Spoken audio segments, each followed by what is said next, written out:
The top performers are proudly sponsored by Warrington Wolves Supporters Trust Squad Builder. Here are your top performers from round number 9 of the Betfred Super League. The top try scorer this week with a hat-trick against the Saints is the Warrington Wolves, number 5, Matty Ashton. The top try assister was his inside man, Toby King. He got 3. Whilst the top meter maker was Jack Broadbent to full KR, 232. The most clean breaks came from Matty Ashton of Warrington Wolves with 4. Whilst the most tackleables came from Junior Insemba of the Wigan Warriors with 11. The hard meter maker of the round, you're going to be a prop forward, second row or loose forward in this one, is Mike McMeekin of Wakefield Trinity, 149 metres. The top tackler of the round was Oliver Partington of the Catalan Dragons, he got 54.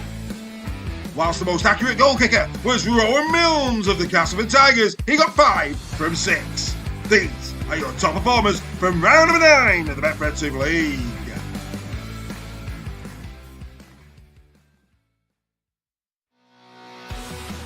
This production comes to you in association with the Bluebell Warrington. Situated in an 18th century building in the town centre and just a 5-minute walk from the HJ Stadium, the Bluebell is the perfect destination for pre- and post-game food and drink. The 2024 Warrington Pub of the Year is now the official home of Super League Raw on Warrington Wolves match days for both home and away supporters. Super League Raw are delighted to have agreed a members-only area, allowing our community to come together to discuss rugby league pre- and post-match. So set your course to the Bluebell Warrington on match days and beyond. You are sure to be greeted with a warm welcome and a cold beer. Super League Raw and the Bluebell, the perfect partnership in enhancing your match day experience.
So, good evening, one and all, and welcome to this pre-magic weekend edition of Super League Raw Weekly. Yes, Greg, keep hearing round there. Action for Alfie, the running total now £675. We're less than a month away from seeing Matty Timms go through the pain barrier with Kieran Sales, all in for, of course, a good cause. Why don't you get involved? Young Alfie, we've got to get that amount up from 675 quid. Get the QR code scanned. Make sure that you go on that tonight and do please donate to Young Alfie. Outstanding cause, and we're looking forward to giving Matt a lot of love and support nearer the time. Before we get the boys introduced, let's just give ourselves a plug as well. Of course, the membership is open. There is a QR code at the top of the screen there, ladies and gentlemen, and if you're listening to the podcast, it's in the description. for £4.99 a month, less equivalent to a latte. You can get loads of benefits, including the WhatsApp group. Come and join our community. Great banter 24/7. You'll absolutely love that. And you also would get access to 2 brand new shows here at Super League Raw this year. Round Unpacked every Monday, unpacking everything that happened during the course of the weekend. And Captain's Run, the best pre-round build-up show that you're likely to see. Only members get to see that. Only £4.99 a month, and the benefits are far more than that. Go on the website, look at the full list of benefits, and do remember, if you're looking at the website on your phone, there is a little, just a very little blue arrow. Click on that, and it'll tell you everything that you need to know about the membership. Right, let's introduce, of course, the boys. Good to see you, chaps. Mr. Nixon, Mr. Sale, Mr. Scholes, good evening. Good evening. Good evening. Are you ready for a packed show? Always. Are you ready to get excited about Magic Weekend? Already am. Fantastic. I am as excited as a lion at a buffet of zebras. It's going to be that good this evening. It's going to be absolutely outstanding. We've got loads of news to get through, but before we get to that, let's say a few hellos. William Webster, Craig Four, Craig Zappy, who's in the titles quite a lot this evening. Mr. Messer, of course, joined the membership last week. Hello to you, Thomas. Great to have you back. It's a kind of magic. Nothing wrong with a bit of Freddie Mercury on a Tuesday night, sir. Outstanding. Yes, indeed. Debbie Cavill's with us. Peter Barley, he's looking forward to Magic. And on the topic of Magic, the East Stand. Get yourselves into the East Stand. That's where Super League Raw will be. Come and say hello. Come and enjoy it. We'll keep your shout-outs coming throughout the show. But, guys, we cannot dilly-dally. We can't do that. We've got to be as quick and as swift as Matty Ashton on the wing. Let's get in to Banging or Hanging. Banging or Hanging? Yes, it's time for Banging or Hanging. Don't know what was going on with the graphic there. Unbelievable stuff anyway. But yes, as you know, we go through the news in very, very quick fashion. And we're going to be starting this evening, which Mr. Sale's turn starts first. So let's get Mr. Sale on screen. And the first bit of news that we're going to talk about is this. Chris Chester says goodbye to Lee, probably for Cass. I'm sure you will want to send him on his way with very warm words, Mr. Sale. Yeah, gutted about this one. Obviously, everything that Lee have done, from the last 3 years, Chris Chester's been heavily involved in, and a lot of the success Lee have had, you've got to put down to Chris's recruitment and also his influence in the club and his professionalism. Obviously, he's having to travel over. He still lives in Yorkshire, so whether 3 years of doing that's had its impact now on him. But no, we wish him all the best. We're absolutely devastated he's going, but we also thank him for his time at Lee and what he did for the club. He goes and will always be welcome back at Lee. Obviously nothing official yet from either club on this one, so it'll be interesting if he does turn up at Castleford, but I could see him do that, and it's a similar thing for Castleford, isn't it? A bit of a rebuild, someone who's got a proven track record of bringing quality players in, and if Cass do get him, they've picked up a stellar bloke. A very rare thing to be able to leave a position with your head held high and nobody kicking you out in the sport of rugby league. And I think that speaks volumes for the job that Mr. Chester has done. Well done, Mr. Sale. And of course, we echo everything you just said. Good luck to Mr. Chester and to Lee. I'm sure they'll find it very easy to find a replacement. Such is the great fettle that Mr. Chester leaves it in behind. We say goodbye to Steph. We say hello to Mr. Nixon, who, Greg, outstanding news, no bands, which means the very best of the sport will be on the field at St. James's Park. Absolutely delighted. This is how it should be. It's a big showcase for the sport. It's a great weekend. We all want to see the biggest names out there. And you know what? It's brilliant news. There were quite a few red and yellow cards handed out this weekend. So I'm absolutely delighted, and it's absolutely banging for everybody going to Magic Weekend. It most certainly is outstanding. Succinct as always, sir. Or maybe not. We move quickly on to Mr. Scholes. And Mr. Scholes, we're going to come to you. This is good news as well. Great to see the rugby league community doing what they do best. MND will be the beneficiary at Magic, £180. And they're actually asking people to do the Greg English type of celebration. Looking forward to the celebrations and looking forward to a lot of money being raised. Let's hope we get a lot of tries. Over to you, sir.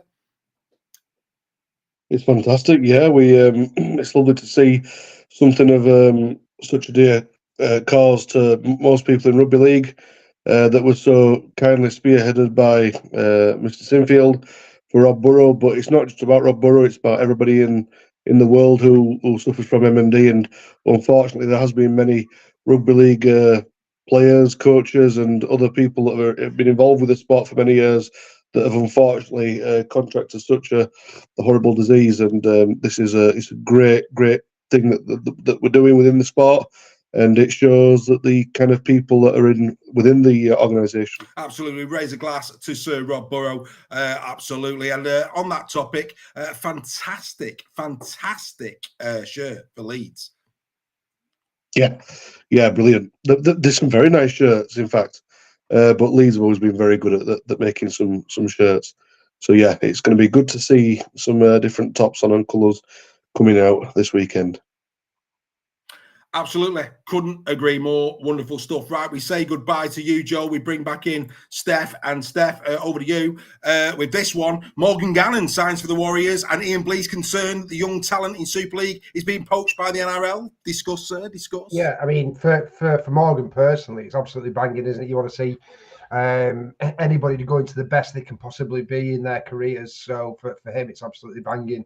But I do get what Blees is saying. Obviously, until we get on equal with the NRL, this is always going to happen, isn't it? You know, the young guys through the right reasons of ambition, but also looking after themselves on a salary basis as well. There's far more opportunity to them earn, serious money and the rewards that players should be getting for playing this great game. So until we get to that level, then this is going to happen. And so it's absolutely banging for Morgan, but hanging for Super League till he's another youngster. Well, the production line's good. Let's not forget the reason that the NRL are posting them is because they just keep coming, and there's plenty more young talent where they came from. That's the other thing. We've just got to keep producing that talent. We say thank you very much there to Mr. Sale. We bring back in Mr. Nixon. Greg, over to you. Jason Gary. Heartbreaking. Another big injury for Jason Gary. Over to you. He just can't. He can't get a break, can he, this kid? He started, when he started out, he scored a try with his first touch in rugby league. I'm sure our Castle fans will correct me on that. He's got a great strike rate. He seems to score every time he plays. And to be out injured again, absolutely hanging for the lad. Really. And hanging for the lad. Hanging for Casford. Hanging for Casford fans. Really feel really sorry for him. He just can't catch the break, the kid. And it's a shame because he has a potential. There we have the first potential of the night. Yeah. He have all the potential to be an absolute superstar if he can just shake off these injuries. Still only 21, but he showed a couple of weeks ago. The guy has got bags of quality on the wing. Yeah. We wish him nothing but the very best of luck and a speedy recovery. We take away Greg. We bring back in Mr. Scholes. Oh, yeah, Saints ball to the edge. Dion Cross arrives at the Totally Wicked. Over to you, Joel. This can't be anything but a great signing. I think everyone in Rugby League loves Dion Cross. So for them to get this over the line, especially at a club like St Helens, it's great for him and it's great for the club because the club have known to be doing really good things over the years, and they're wanting to get that glory again. And he's definitely a piece of that puzzle, and hopefully he can really shine there and really show his true potential that he's got. And a nod to Chris Atkin as well, going over to Cass. So kind of hoping that Huddersfield might have tried putting a bid in for him, but no doubt, like many others, have rejected a move. But hey, for Cass, that's also a cracking signing too. But yeah, for St Helens, for Dion Cross, this is banging. Yeah, good move for Dion, of course. Going back to Saints, we must say that as well. Right, we now go back to Mr. Sale, and you were there. Advantage lead for the semi-final, Warrington halfback crisis. Over to you, Mr. Sale. Bad news for Warrington? Yeah, it's absolutely hanging for Warrington. Obviously, they brought Sneed in to do, a bit of a patch-up job, wasn't it? Before we got Leon Hayes back. I don't know how far Leon is off, but he's a long way off, mate. He's a long way off. So looks like they're going to have to go with Ollie Leyland, who's kind of been cast out after the Vegas debacle. I would put it down as he's not featured since. So yeah, it's a big hanging for Warrington. It's a shame because you want the best players playing, and especially to get to Wembley. Warrington can still do it without them, though. They put in a great second half performance against St Helens. They may even, given how he played, they may even go with Ben Curry because he did not look out of place. playing in those half-back positions and probably produced the pass of the season, for one of the tries. So, yeah, absolutely hanging for Warrington. Let's hope they get well soon and we see the best of Mark Sneed for the remainder of the season. Yeah, great to see Ben Curry in the loose forward position in the team of the week. Nothing like attention to detail, is there? We say goodbye to Mr. Sale and we bring back Mr. Nixon. Greg, over to the women's game. Well, as it says there, no Scylla here. Surprise, surprise. They're not so unexpected as hit you between the eyes. Do we need to do the group stages? Not really, no.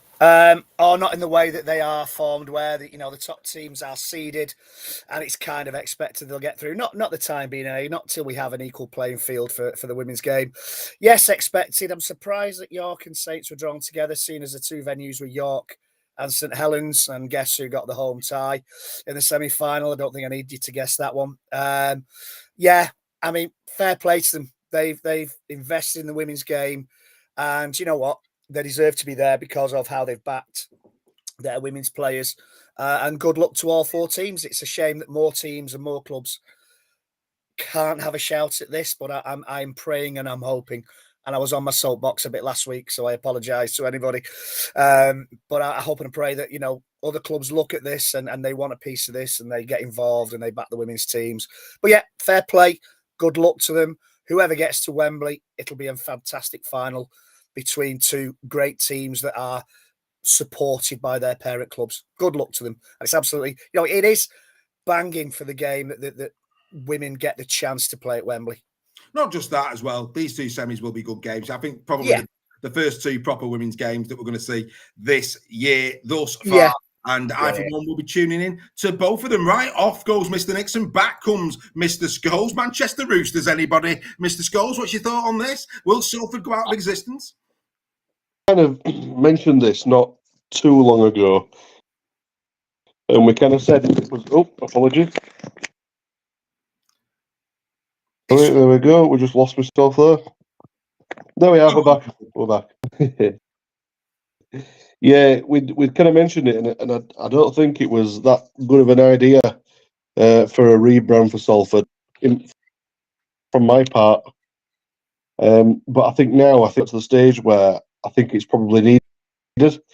So if that was the case, banging, because the Roosters are a great club, and I think it was towards the end of last year that kind of cross-coding with the NRL within the clubs a little bit. So I think that this will be a cracking idea, and hopefully it comes into fruition, and we see these becoming the owners of Salford surviving, which is the main thing.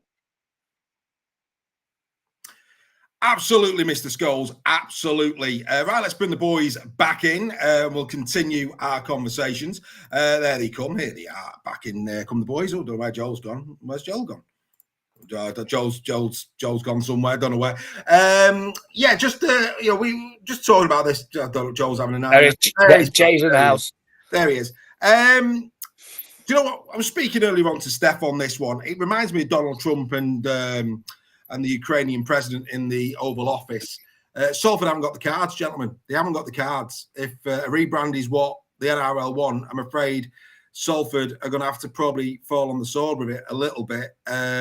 We've seen other teams over the years, Hull FC, change the name. Of course, they always say their existence started before they became Hull FC.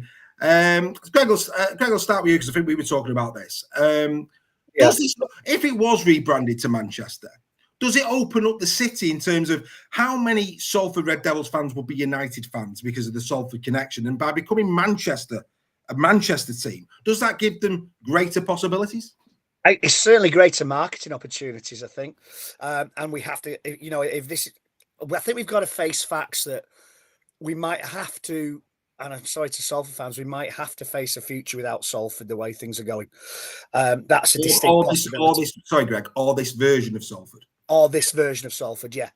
If the Roosters come in, and the Roosters, as you say, Salford have got no bargaining chips on the table at all. And I think if the Roosters bring in a clever marketing team, it will open up so many avenues in the Manchester area. Manchester, there are lots of areas around Manchester, places like Stockport, Altrincham. I know they're probably more union-based, But yeah, this does open up a huge area of possibility for a team called Manchester. I think there is a Manchester Roosters team, isn't already in existence, an amateur team. So maybe if they bring those on board as a feeder club as well, that opens up possibilities for that as well. Yeah. Let's all do a little bit of this, a bit of feeding. Hey, let's do the rooster dance. There you go. Happy days for those on the So podcast. yeah, it would take something that we don't often get in rugby league, but if it would take a really good marketing team in there to really open up the possibilities. Possibilities are endless in that part of the world. They really are. It's a summer sport. So get those people who watch football in the winter to come across, market it right. I think we could be onto a good thing. Yeah, I mean, Steph, no talk of Lee being a part of this project, which I think is a bonus from your perspective. And I said the other week, I think Lee, because of their current performance, financial and on the field, I think they're safe in the short term from any such type of thing. And as long as they keep moving forward, perhaps long term as well. But your thoughts on this? I've no problem with them rebranding to the Roosters. That I think it's only what Lee have done with the Leopards kind of thing, and I have no issue with that whatsoever. I'm a purist, and it would go against everything in my rugby league body to just wipe out the history of a club that's been around since the 1900s. It's I think they were one of the founder teams, weren't they, Salford? So it would leave a very bitter taste. And don't forget, Salford is a city. We're predominantly a sport based out of towns. Salford is already a city in its own right. So yes, I get the Manchester thing. Realistically, how many people are going to convert to rugby league because of a name Manchester? I don't see it myself. I think you might get some, but I don't think anywhere near on the level of what you could do if you properly marketed Salford. I think the biggest issue for Salford is it's not in Salford; it's in Eccles. Yeah. So that's the thing, and you lose that heart of your club when you move out of your area. So for me, I think I would much rather see Salford go down and do what Wakefield have done. With that, if that's the backing of the Roosters as well, then they could build for the future with that and be an expansion club when they become and do it the proper way. I would be totally against losing that history of a club. I think we've lost enough clubs before, and one as big as Salford playing in a city already. I'd be very upset. Yeah, when Salford repositioned themselves in Barnton, Eccles, it took the cake. I don't know about the business. Yeah, I think I said a couple of weeks ago, didn't I?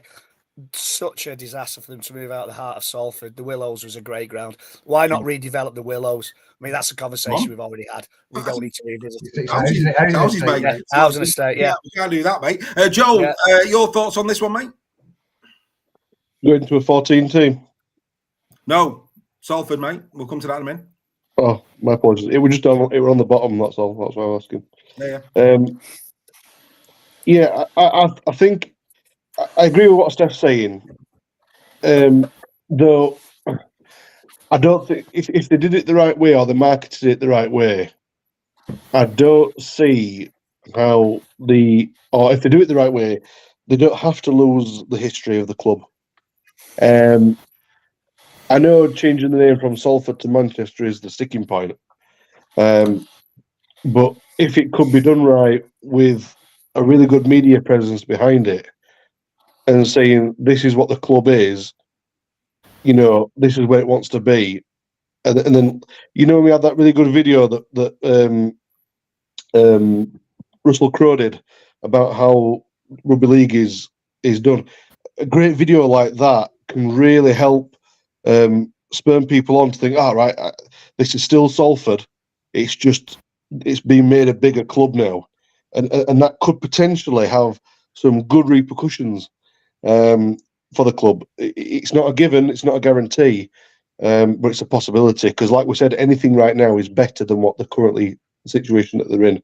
If it means that they have to rebrand that way, so be it. I'd much rather a club still be afloat and going than going into administration because of said previous owners' issues. Yeah, no, absolutely. Right, let's expand this. Joel, you're quite right. A moment ago, it was at the bottom of the screen. Rumours have it that, we're not going to be 12 teams next year. There's, depending on which articles you read, it's 10 teams, it's 14. 14 seems to be getting more and more momentum. Steph, we were talking earlier. Your understanding is that with it should the NRL put 33% in, it will go to 14. Yeah, I think that's what everyone's looking at the moment. I think the biggest bugbear of fans, of club owners, probably not bugbear, probably frustration, I'd say is the better word there, is the loop fixtures. And the only way we're going to get rid of loop fixtures is by expanding, not reducing the comp.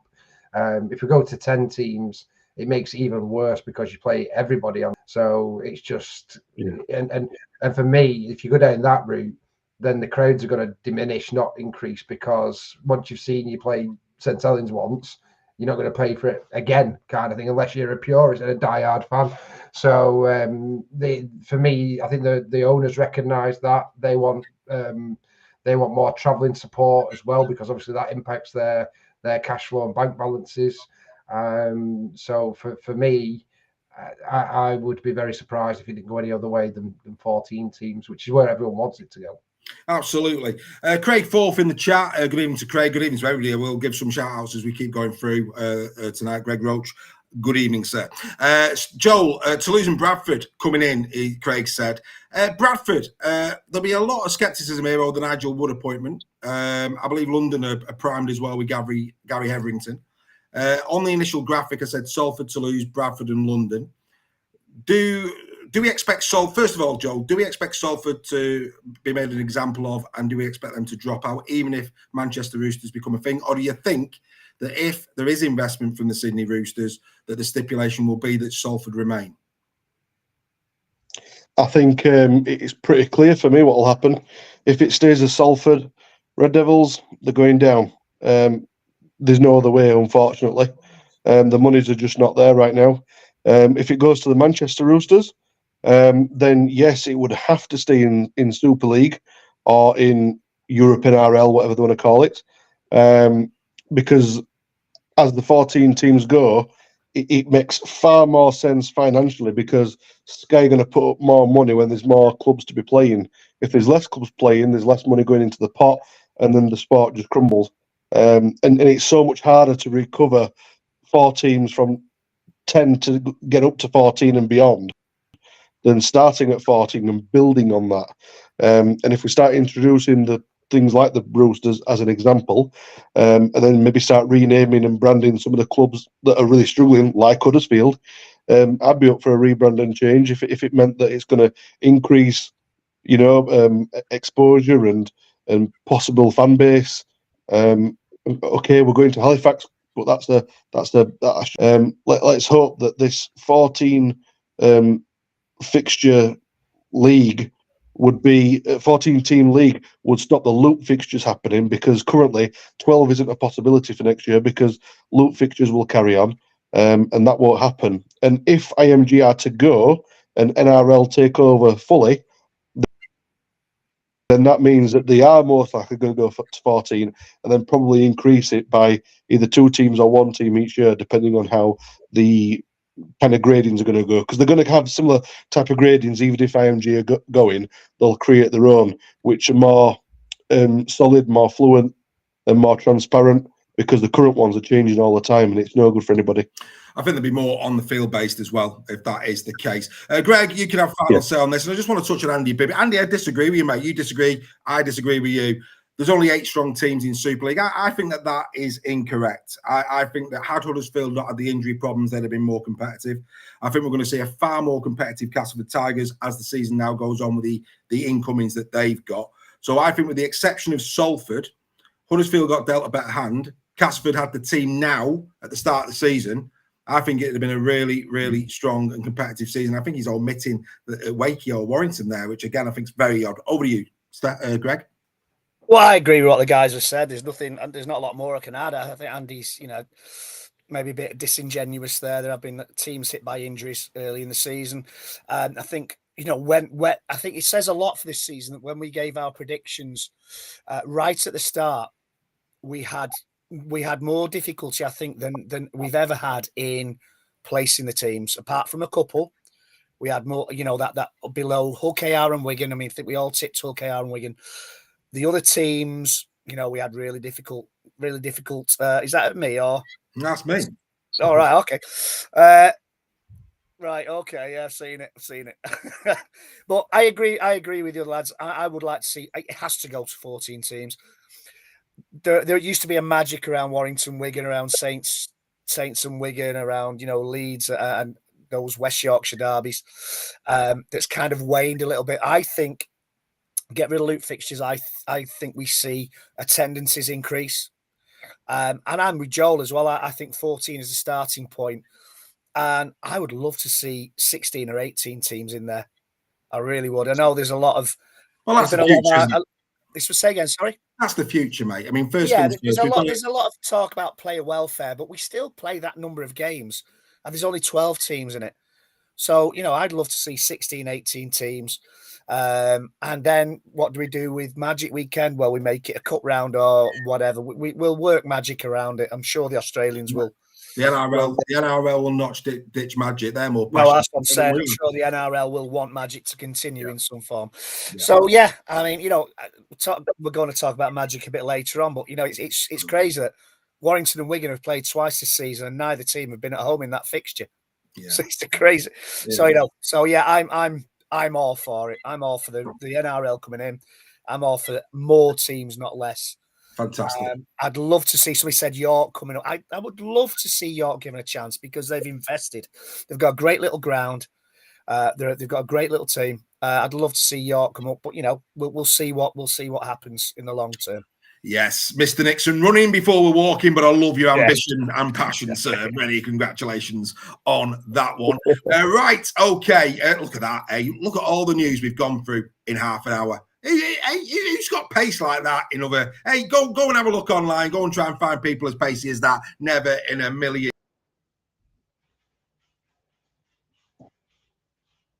Is that us or Dave? Is that me? Change.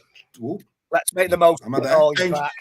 We're going to change track, okay? We're going to change track. We're going to have a little bit of the last couple of weeks. We've really got juicy into some debates, of course. If you remember, we did Catalan a couple of weeks ago. We did the women's game last week. What I want to do this week is I want to concentrate on our friends over at the Totally Wicked Stadium. But before we do, let's watch this.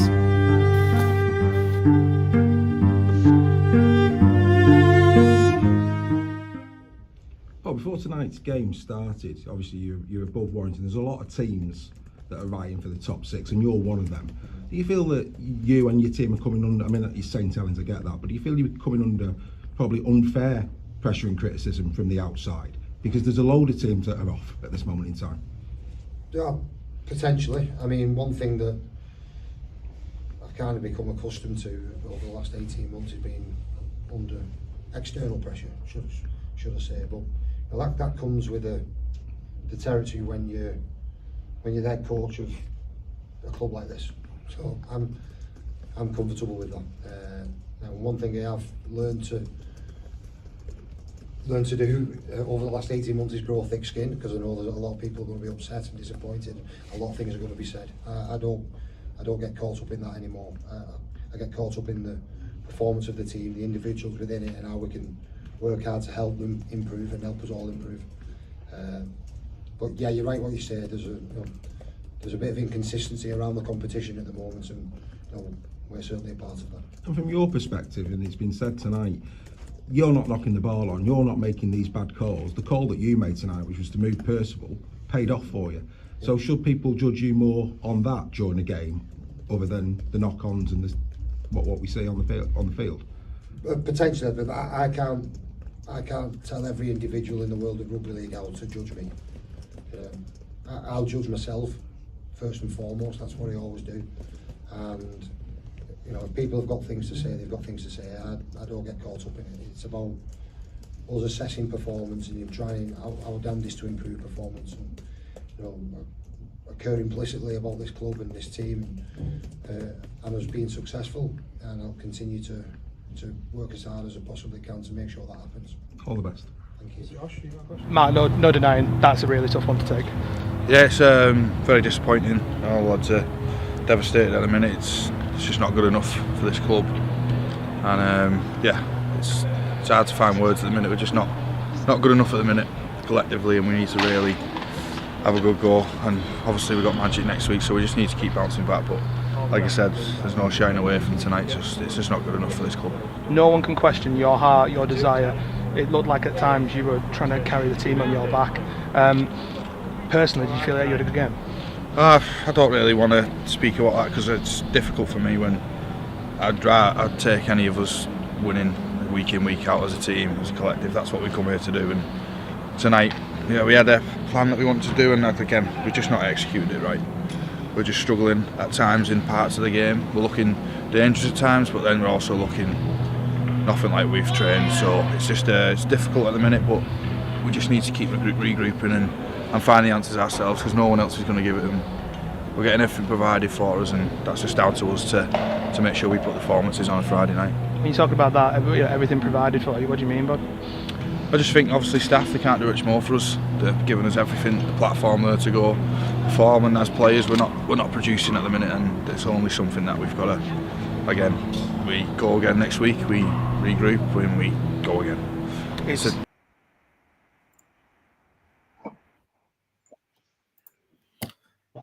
So there we go. Paul Wellens and Mark Percival. I thought Percival was class. Gents, let's have a chat about what's going on here at St Helens. That's the league table, the fifth. And for me, some of what we're seeing at the moment, reference Paul Wellens, I think is unpalatable as a rugby league fan. Steph, as your top as I'm looking, do you agree? Yeah, and we spoke about this earlier, Dave, in terms of if you look at Lee last season, at this point in the season, we're on 4 points and got to the semi-final, one game away from the grand final. Saints are 6 points ahead of where Lee were last year. So I get that it's different at St Helens because there is that expectation of greatness. But in sport, it comes in cycles, it's peaks and troughs. And, the Saints team are more than good enough to make the playoffs, to get to a semi-final, even get to a final if everything clicks for them. I thought Percival got it bang on. If you look at what's happening on the field for Saints, it's not coaching things. It's key men, and experienced players who are letting that side down at the moment with, stupid errors, knock-ons. And it's not the young lads. The young lads are coming in and doing quite a decent job for them. It's the senior pros. And so it's them guys who really need to look in the mirror for me at the moment and say, what are we doing? And it's a bit like, I remember at Hull FC when the players kicked Radford out, was it, at the dressing room and said we need to sort this ourselves, and then they turned it around a little bit. I think there needs to be a bit of that at St Helens for me. And that then, if those players can step up, then I'm sure Saints can start to pick up more victories against the better sides. Tom Massa, take a bow, sir. Love that. Saints fans have been used to champagne rugby. Now they've got fizzy white wine and they think it's water. It's a great quote. That's a great quote. That's out the top drawer, Greg. It's a great analogy, yeah.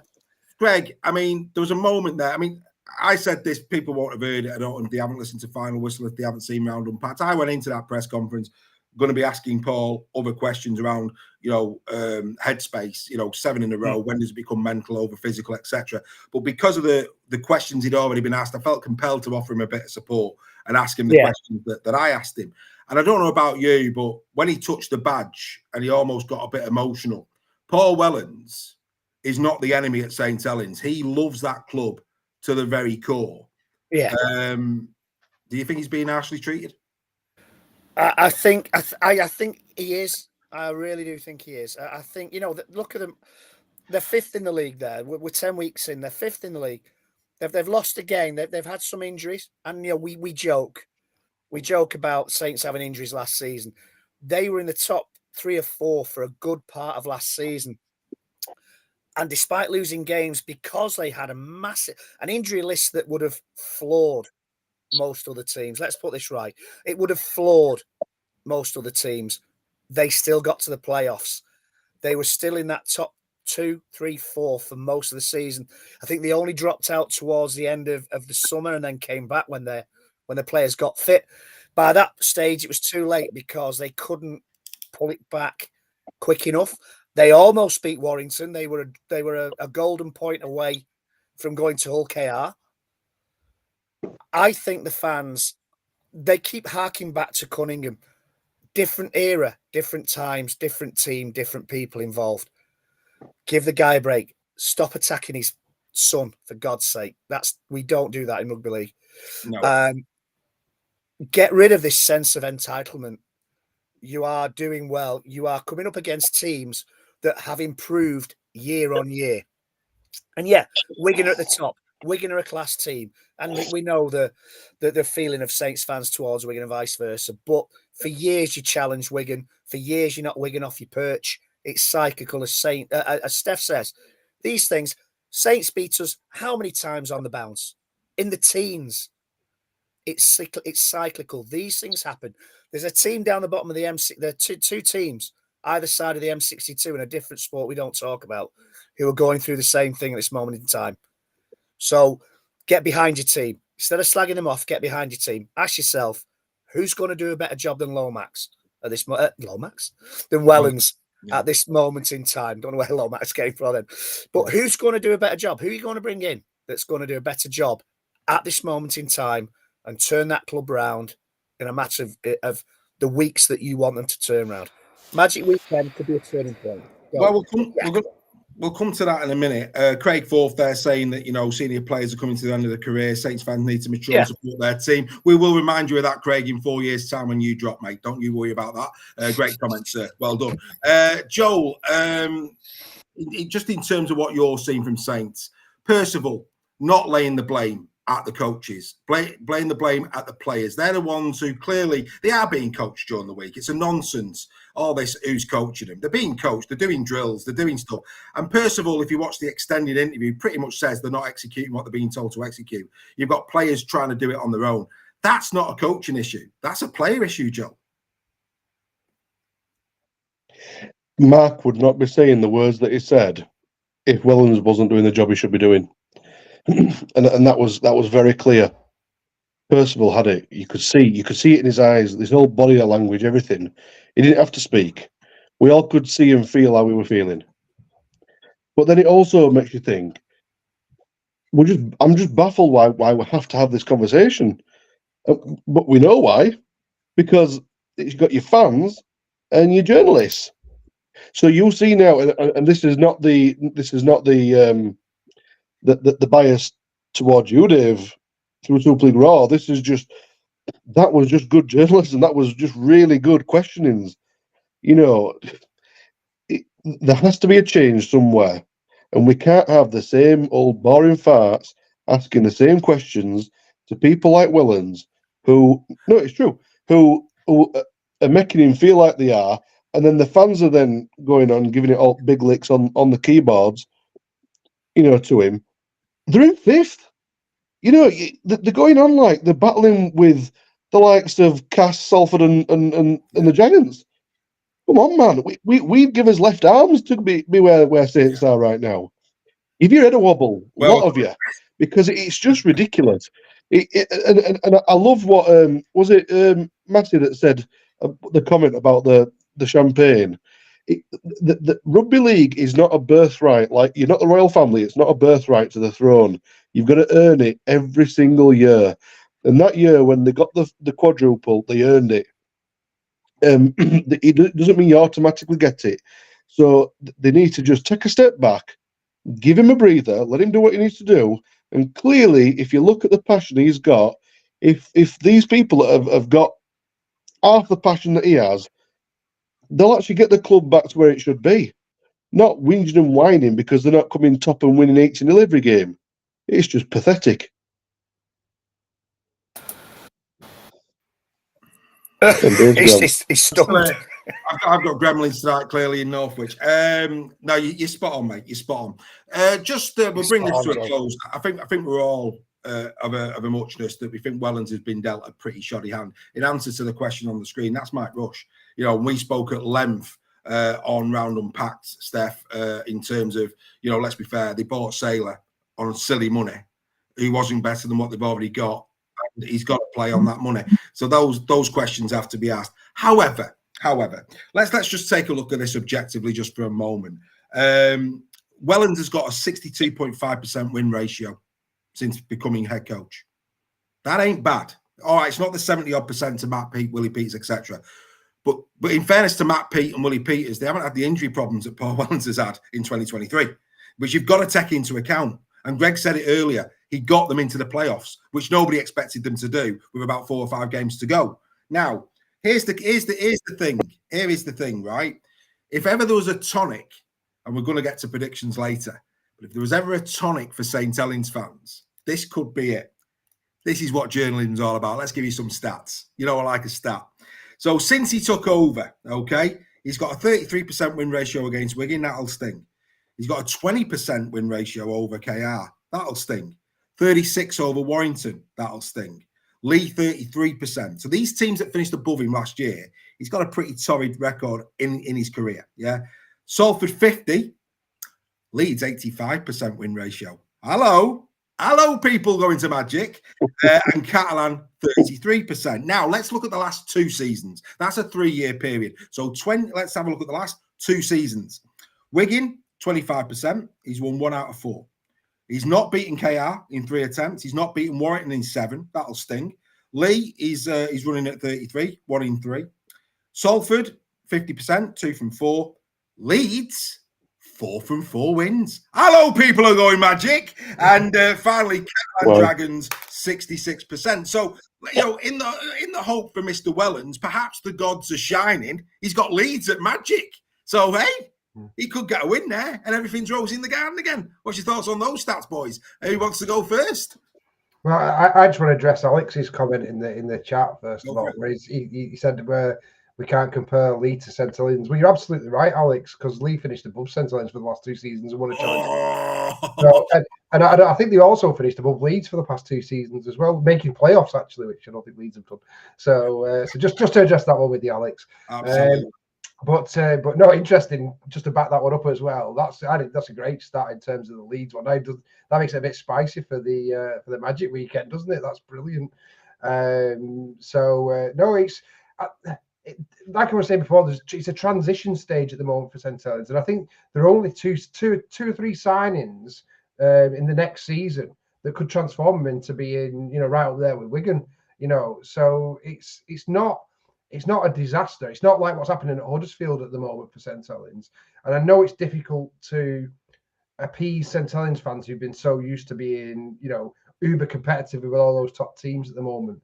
But it'll come back. And the replacing Wellens, I don't think at this moment in time is the answer. No. I think those players, those senior players, are the ones who should be getting the criticism for their errors and the discipline, because that's what's letting them down at the moment, not the coaching style. Alex, mate, I know that you've finished behind Saints for 2 seasons in a row. I'm trying to give Saints fans a little bit of a chin up, mate. You know what I'm saying? They're in turmoil, son. You know what that's all about. Come on, show a bit of compassion, Alex. Stop taking the bait. You're supposed to be good at fishing, not me. Hey, it looks like we've got a live one here, boys. Oh, it's Alex Sharp. Anyway, moving swiftly on. Let's move quickly on. Right, okay. It's now time for this.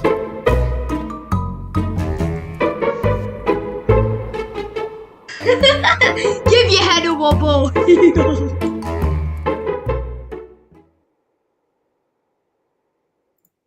Yes, it's a Saints special of Give Your Head a Wobble. They've come out in force. Here we go. Let's have a bit of sport. Now, before we start, look, we've just been fair to your team. We've said they've got a chance against Leeds. We've been very supportive of Paul Wellens. So, you know, and this is 1% of your support. Well, actually, probably more than that at the moment. But hey, if you're going to put it on social media, we're going to go there. There's some absolute belters in here, guys. Some absolute belters. So let's get into it. Where are we going to start first? Here we go. Let's start there. Chris McAvoy. Chris has come out on social media and said, compared to the rest of the league, our players are tiny.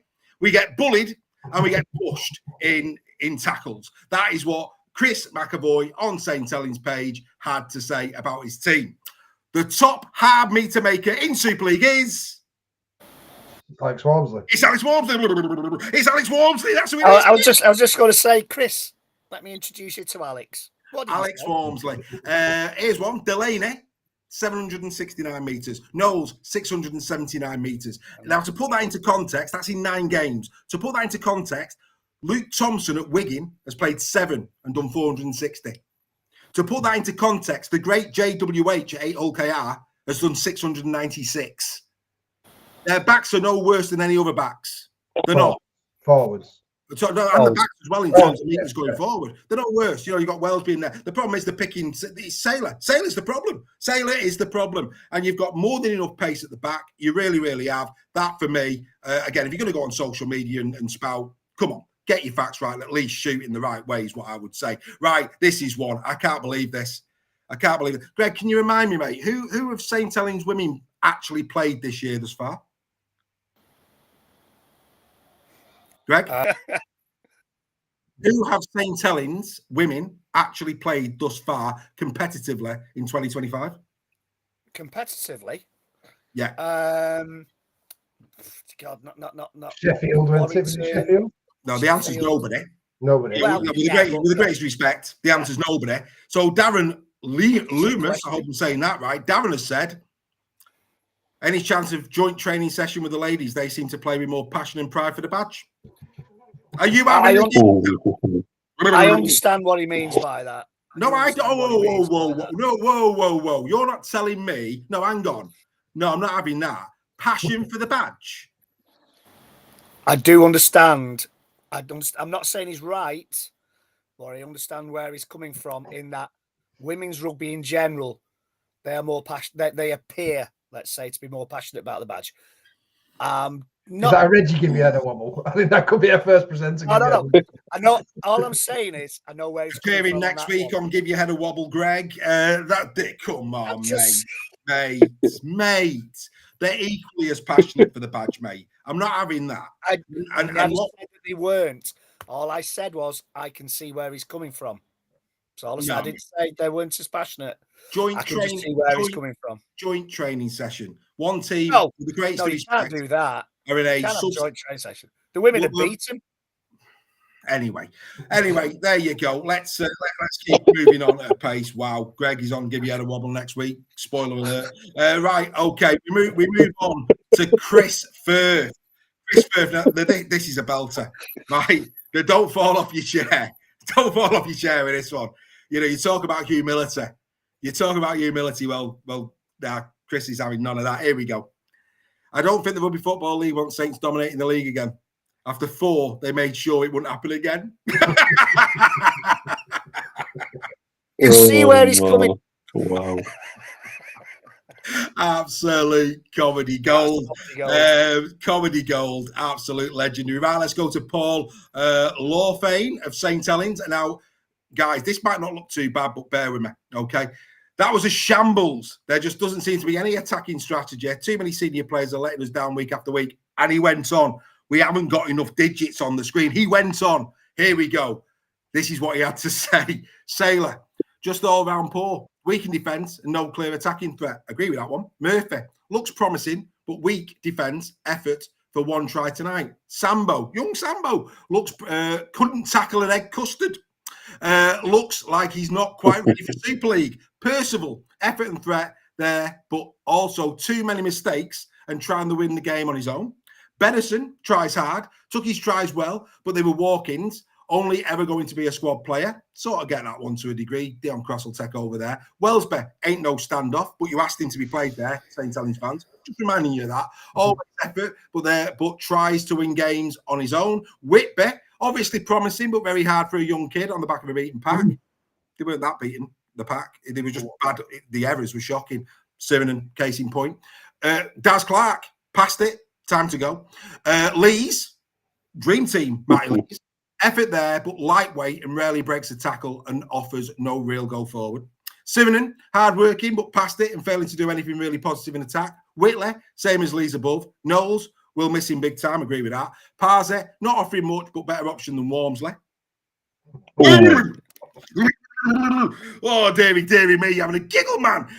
Delaney, great effort every week. Let him play a bit. Seems to be under orders to just run it in. That's the job of a prop. Stevens must get more game time. Looks a prospect. I agree with that. And then by another one past it, but better than Clark. So basically, there's a St. Helens fan saying that everybody's rubbish at his club with really some of those comments, quite frankly. wow, just simply wow. And you think, do you know what? On the news that Dion Cross is coming in. Now, I know Dion Cross is a great signing. Talk about putting pressure on the lad. Damien Heavey of St. Helens today pops this one on social media. Brilliant. Great signing up there in New Love Iro line. Would that be Mal Meninga or Dave Meninga? Mal Meninga. Oh, mate. Lions, Mal Meninga, Iro and New Love. the greatest centre in the history of rugby league. Wow. You know, my friend is all I would say there, David. Look, we're having a bit of fun. Don't take it personally. You put it out there. We're just having a giggle. But I would expect the vast majority of people watching this. Dion Cross is good, but he's no Paul Newlove. He's no Iro. He's no Jamie Lyon. And he's no Meninga, my friend. Anyway, there you jolly well go. It's only right. We love the passion. But guys, when are these St. Helens fans going to turn around and admit to themselves they're part of the problem? Well, by putting pressure on and by commenting like this. Yeah. Get behind your team. If you are part of the problem, if this is what you're saying about your team week in, week out, be grateful for what you've had. As a Warrington fan, and back 'em. I will be grateful for a quarter of what Saints have had in the last 25 years. Yeah. So be grateful what you've had. These things happen. It's sport. Stop piling the pressure on. Get behind your team. How on earth can it be that neutrals are offering Paul Wellens more support and the team more support than some? Not all of them, because don't get me wrong, on the channels there is a lot of support for Wellens. A lot of Saints fans do see he's been dealt a bad hand, but they are drowned out by some of these comments that we've done. Anyway, in the history of, in the interest, of fairness, let's share the love. Let's go to Michael Price of Huddersfield Giants. Here's one for you, Joel. Here comes Michael. Well, I was lucky it was Crown Green bowling at Waterloo, Huddersfield, but couldn't see them beating Cass. Been a massive letdown this season. Just so that you know, Michael Price is playing Crown Green bowls rather than watching the great game of rugby league. Michael, really, Michael? Don't matter how bad your team are, you don't go and play Crown Green bowls when there's a game of rugby on, sir. Shocking effort. That's quite possibly the biggest head wobble of the season. That's a shocker. Absolutely. No words. No words. Here's one for you. Wakefield Trinity. Wakefield are playing well this season, haven't the lads? Had a really good dig against Catalan.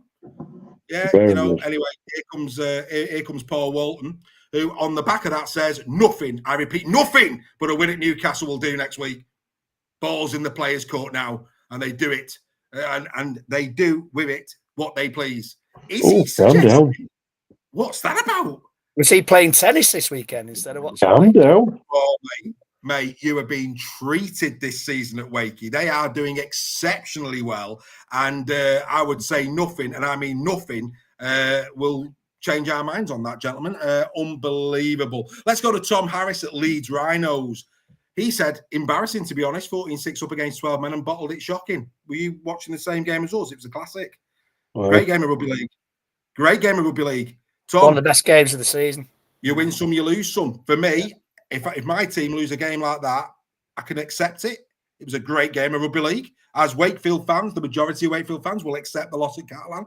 Great game of rugby league. And anyway, Mr. Sales looking quite chipper up there in the top corner. So it's only right and it's only appropriate that we make him feel a little uncomfortable, having given that wonderful, wonderful tribute to Chris Chester. Nigel Hawking has said, it's pretty obvious that it's Lam who's attracting the big names.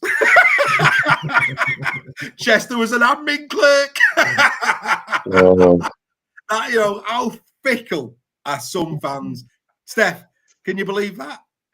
Well, he obviously doesn't know anything about league, how the recruitment system works at league, does he? Chris Chester's the one of the main reasons Leah where they are now. It's a simple fact.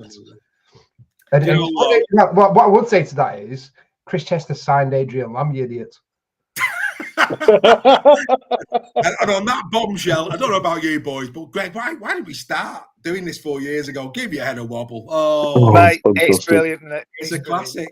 Absolute really classic. Anyway, we need a break, gentlemen, and there's only one way we can have a break in the middle of the show. It's that time of the week again, where we go to the Super League Raw Team of the Week. Here it comes. Team of the Week is sponsored by The Good Estate Agent. With an average turnaround time of 3 weeks, if you want your house sold quickly, then contact Stefan today on 01942 356 577. Quote Super League Raw for 33% off. It's the Super League Raw Team of the Week for round number 9 with the good stage for 2025. Here we go again at a fullback. Oh, it's not a B-day, it's a B-shay. And a Spiro produced a performance as clean and as sparkling as a latrine at the Ritz in Old Paris. Magnifique!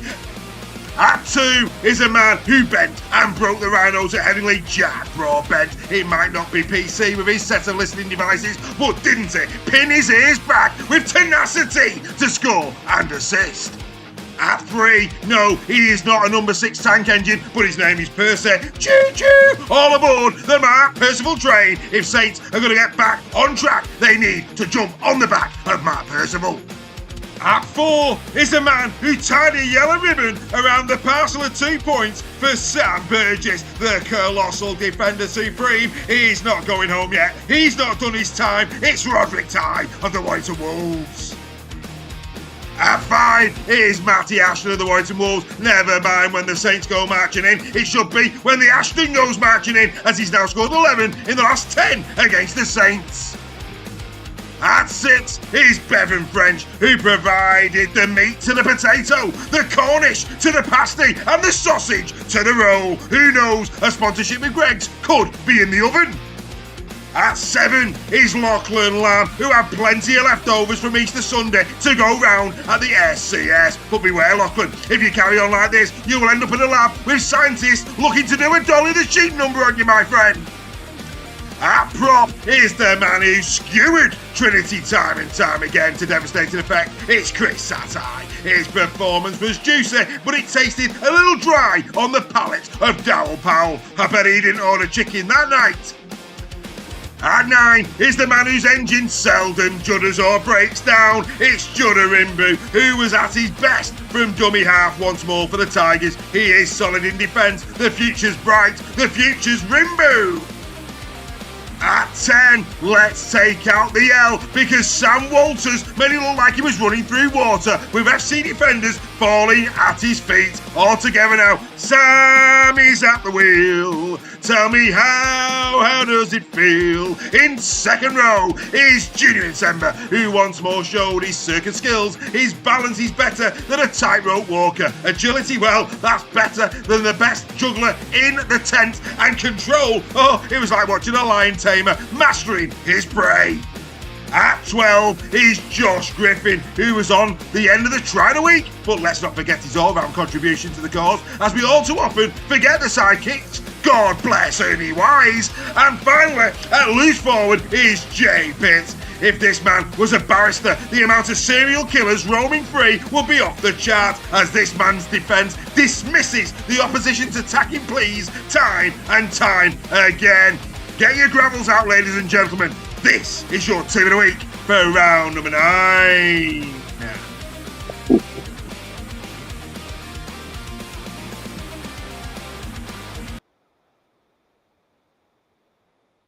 There it is in the record books once again, gentlemen. Great team of the week this week. Mr. Scholes, what's your thoughts, my friend? Yeah, great lineup. Jay Pitts once again, showing what he can do. I think Matty Ashton had to be in there, didn't he? What a cracking game he had. Very, very impressive. It's hard, like Rimbo again. You know, you can't leave players out like that when they perform so well. I know it's because it's the team of the week, but you just think, I just love to see these guys play in one team, even if it was for one night only. I just think it'd be absolutely fantastic. Would have a right show on. Yeah, absolutely. Mr. Sale, your thoughts? Yeah, really good, really strong team of the week, this one. I thought Roderick Tye, I was lucky enough to see that game live with you guys, and in the ground, he was, you could hear the hits he was putting in. It was a fabulous performance by him, and obviously under massive pressure from Lindop when he comes back, obviously recovering from his broken jaw. But he really stepped up, and I think the Warrington fans saw what Roderick Tye can really offer in that game. So yeah, and I thought Insemba was class as well against Hull FC. It's great to see him, and if you give him any room, he's just devastating, isn't he? I think the best teams try and stop Insemba in the first meter, because as soon as he gets going, it's just game over, isn't it? So yeah, and Pitts at Wakefield again, I thought had a quality game, another quality performance from him. He's really stepped up to Super League this year. It's a good point, Greg. I remember when we started doing this, Greg, and we were highlighting the likes of Cameron Smith and Joe Westman 4 years ago. They were really in the groove and playing some great stuff. And Jay Pitts reminds me of that. He might not be the first person on people's lips as a number 13, but I'll tell you the reason why Wakey are doing so well this year is that, man. Yeah, he's like he's like another name, Minchella. Very, very underrated, but very, very good players. I think we all questioned Morg leaving Catalan. I think Bichet has come to the party. We're very, very blessed, as I think I said last week, in fullbacks in Super League, apart from certain people that we've mentioned earlier in the show.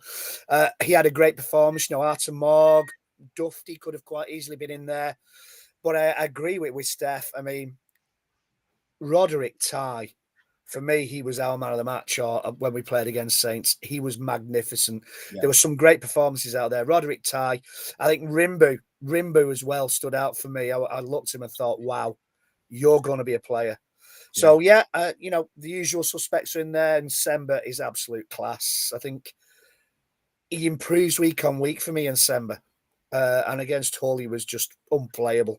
So yeah, a great team of the week, sir. Plaudits to you for that. Yeah, Baz is saying about other fullbacks. Baz, mate, yeah, do you know what? There was a lot of good fullback play this weekend. However, Aspiro Boucher, if you look at what he did in that game as a young kid, standing in for Sam Tompkins, some of his goal kicks under that pressure, vital goal kicks to keep them in the game. He had some really good runs as well, 232 metres from 21 carries. That lad, for me, incredible. So early in his career, the likes of Morg, he's been around for a while, Phil, etc. I think you've got to take into account how close that game was and the impact he had. Did Jai Field have a massive impact for Wigan? If Field isn't there at exit fullback, do Wigan still win that game? Yeah, they probably do. So, like I say, 9 teams represented in our team of the week. Some of them didn't score tries, Steph, just in case people are wondering. We have a little laugh about that. But anyway, there you go. It's in the record books. Another team of the week. Now it's time for this. Ooh, pass me a cucumber sandwich.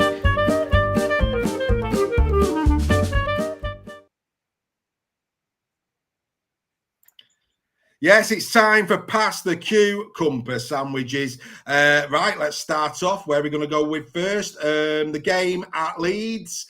Oh, God, lads. Oh, dear.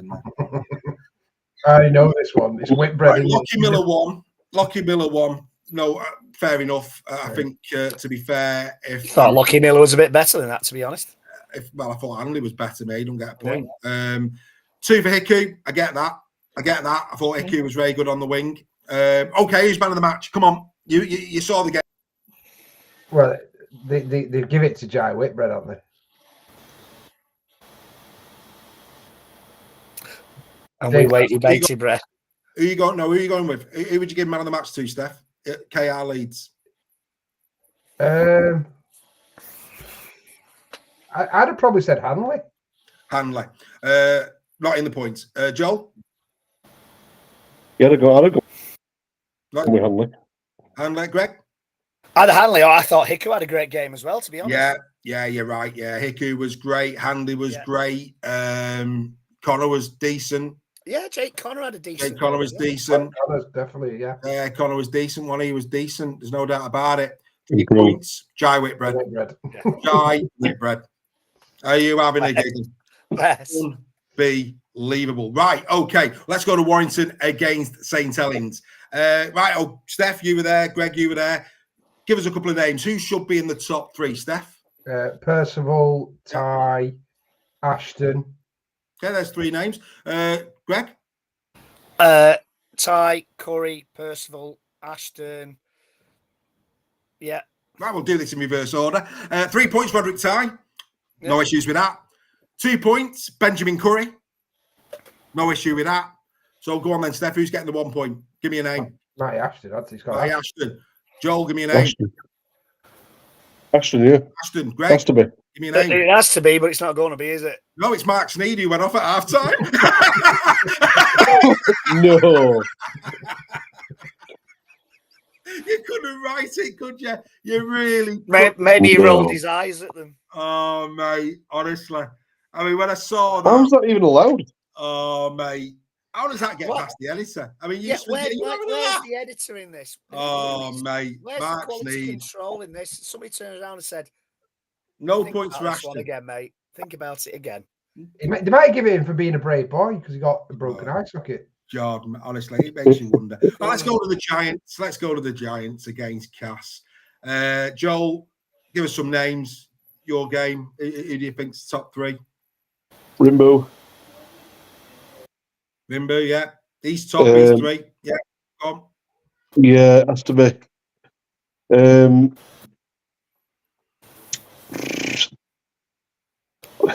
In his senior, I'll go. In his senior. You're going in his senior. Yeah, you got 2 points. So there you go. Who's getting the one? Who's getting the one? Yeah. They're going to say a Giants player, I bet. I bet they're going to say a Giants player. No. Albeit there was a few Giants players that probably deserve it more than who got it. Cine had a good game. Yeah, yes. We actually gave point. We thought that Cine was worthy of 2 points in the game, Steph. However, played well as well. He played well as well. However, seems to be a theme here. The man that went off for 10 minutes, Joe Westerman, gets a point. It's just. He took his head off. Oh, Lord. It's just, honestly, it's embarrassing. It really is embarrassing. Well, let's go to Lee. Lee against Salford. Who are you going with here, Steph? In no particular order, I would say Lockie Lamb, Badrock, and Bailey Hodgson. Hodgson got 3. No issues with that. Lockie Lamb got 1. So you're going Badrock 2, yeah? Yeah. Yeah. Well, to be fair, in the interest of time, they gave it to Nicarima, the 2. He had a good game. Nicarima played all right from what I saw. He had a good game. So I'll give him that. Yeah, so we're not going to get filthy over that. Wakey against Catalan Dragons, right? Okay, boys, give us some names. You saw the game. Pitts, yeah. Griffin, Bichet, yeah. Okay, here we go. Let's get into it. 1 point. No, that's the other way. Spiro Bichet got 3. Yeah. Nobody's got any arguments with that. Yeah. Any arguments with that? 2 points went. Don't, Dave. Just tell us. Max Jowett got 2 points, right? So now we're getting into the surely Pitts has got points, Griffin's got points, McMeekin's got points. McMeekin was awesome. Yeah, no, there's a theme here, guys. Another player that went off for 10 minutes. Luke Keary gets a point. Can somebody help me out with this? No, it's just like what on earth is going on? And then last but not least, Wigan against Hull FC. Again, in the interest of time, who would you give? Who were the 3 players that stood out for you, lads? Field and Sember, French. Field and Sember, French. I'm trying to some Hull players had a decent game. Yeah. In the interest of time, let's do it. 1 to Junior in Sember. Don't think anybody's got any arguments there. 2 to Bevan French. Yeah. So now you're thinking, they'll give it Miskey because they'll give it Miskey for that try. Walters. Our points was 1 to Sember, 2 for Walters, and 3 for French. Yeah. But they gave 3 to Harry Smith. Now we love Harry Smith, but I'm sorry, Harry Smith was not man of the match. Sorry, he wasn't. Not in that game. For me, he played well. He played well. Price had a really good game. Price had a good game. He got the All FC man of the match. But there you go. Anyway, there you are. Now I'm going to go and have a little lie down. And while I'm having a lie down, Joel can do this. This is Joel Scholes with your fantasy league update. Let's see who the movers and shakers are for this week.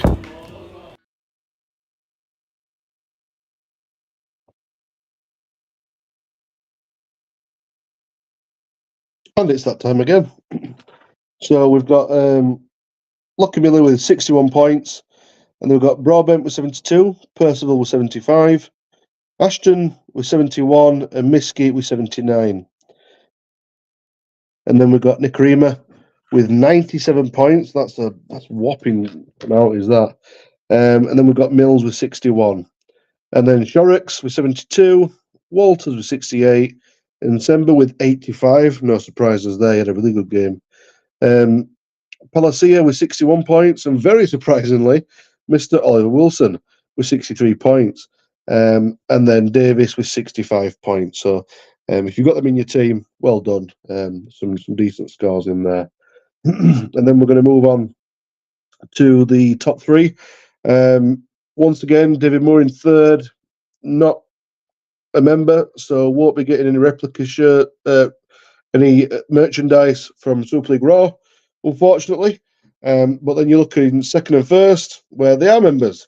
Stuart Scaife currently has a hold on his shirt for next season, replica shirt. So hopefully, you do get that. But the big one up for grabs is the season ticket for next year, which is Neil Ormston. And remember, £4.99 per month can get you these kind of prizes. So well done to those who are in the top three and staying strong. We'll have a look now at our top 10. So as we've mentioned, in first, second and third, Neil, Stuart and David with there. And then in fourth, we've got Alan Bagley. Fifth, Steve Richardson. In sixth, David Windus. Seventh, Alan Bagley again. Eighth, Mark Arnell. Ninth, Terry Moon. And 10th, Oliver Deering. And the actual highest scorer for this week was in 12th. Liam Cannon with a massive 773 points. And there was some people further down near the 100th mark who was in the mid 700s mark table there. So clearly, if you keep having some good weeks, you will fly up the table in good time. Something I need to take on board myself because I'm doing rubbish. See you next week. Nothing like honesty, Joel. Nothing like honesty, mate. Very, very well done, mate. That is the Fantasy League for another week. Joel. Congratulations to those boys and girls who are doing well. Right, it's now time. We're going to be a bit quicker tonight because we've got the draw. There'll be a lot of people. Now, look, Joel said about prizes. Tonight, somebody is going to the Challenge Cup final. Somebody's going to the Challenge Cup final, Club Wembley, with Super League Raw. We're going to get to that a little bit later. Will it be a member? It might not be. Of course, people, bought tickets who weren't members. It was open, but the members got additional freebies in there because they are members. So if they were an entry member, they got an entry. They got 2 entries if they were team talk, and 6 again, and 3 if they were team talk. And then, of course, people could buy extra entries as well. So that draw is live. It's coming a little bit later. How exciting is that? 2 lucky people will be going to Club Wembley Challenge Cup Final 2025, courtesy of Super League Raw. I'm excited for that draw. It's coming up a little bit later on in the show. Right, let's get in to the Fantasy our Predictions League. Last week, members and myself, 16 points. Greg and Earl Crabtree got 14. Joel, 13. Steph and the non-members, 11. What that means is the members are now tied with Mr. Nixon on 130 points. Then it's the non-members on 116. I've leapfrogged Steph for a week on 115. And the battle of the giants at the bottom continues to be with big Earl Crabtree. He continues to have the bragging rights over his good friend, Mr. Joel Scholes. So congratulations, Reggie. You're just about hanging up there, my friend. Well, I had a shocking week. It was going so well until Catalan and Wakefield, and then it all fell off a cliff. Indeed. Now, of course, for those members, as you know, we will be going into great detail on Captain's Run this coming Thursday at 6 p.m. You'll be able to catch the Captain's Run. We will get into the analysis of these matchups in the Captain's Run. So we're going to keep it quite high level this evening because we will get into full analysis on the Captain's Run. That's the benefit of being a member. But here we go. Magic Weekend. Couldn't be happier. East Stand, Super League Raw. We're going to be there in force. It's going to be a great, great weekend. If you're a member of Super League Raw, it might have been an all-dayer because a lot of us, I think over 20 of us, in fact, are going to be staying over, more than that staying over, but over 20 are going for a curry at the end of the night. That is unbelievable. I can't remember the actual number that Greg said is going, but our party is going to be going into the early hours of the evening, and then we're going to get up and do it all again on the Sunday. Outstanding stuff. Right, Magic Weekend kicks off. What a game. What a game to start off Magic. This, for me, one of the games of Magic weekend. If you're going to start it with a belter, and this is a belter. We'll come to Steph last, as always. Joe, like me, mate, no bands this week, so it's going to be fully fit, as much fully fit. Will Joffa get his debut for Lee? Unlikely, I think he only arrived today, but he might be get himself a place on the bench. Will we see him as a new signing? But what a game this one is, Joel. You've got to be looking forward to it. Talk us through it. Let's not forget, Catalan Dragons, one of the informed teams in Super League, won the last 5 out of the last 60, won 5. And that's the main point, Dave. Yeah, Catalan are building.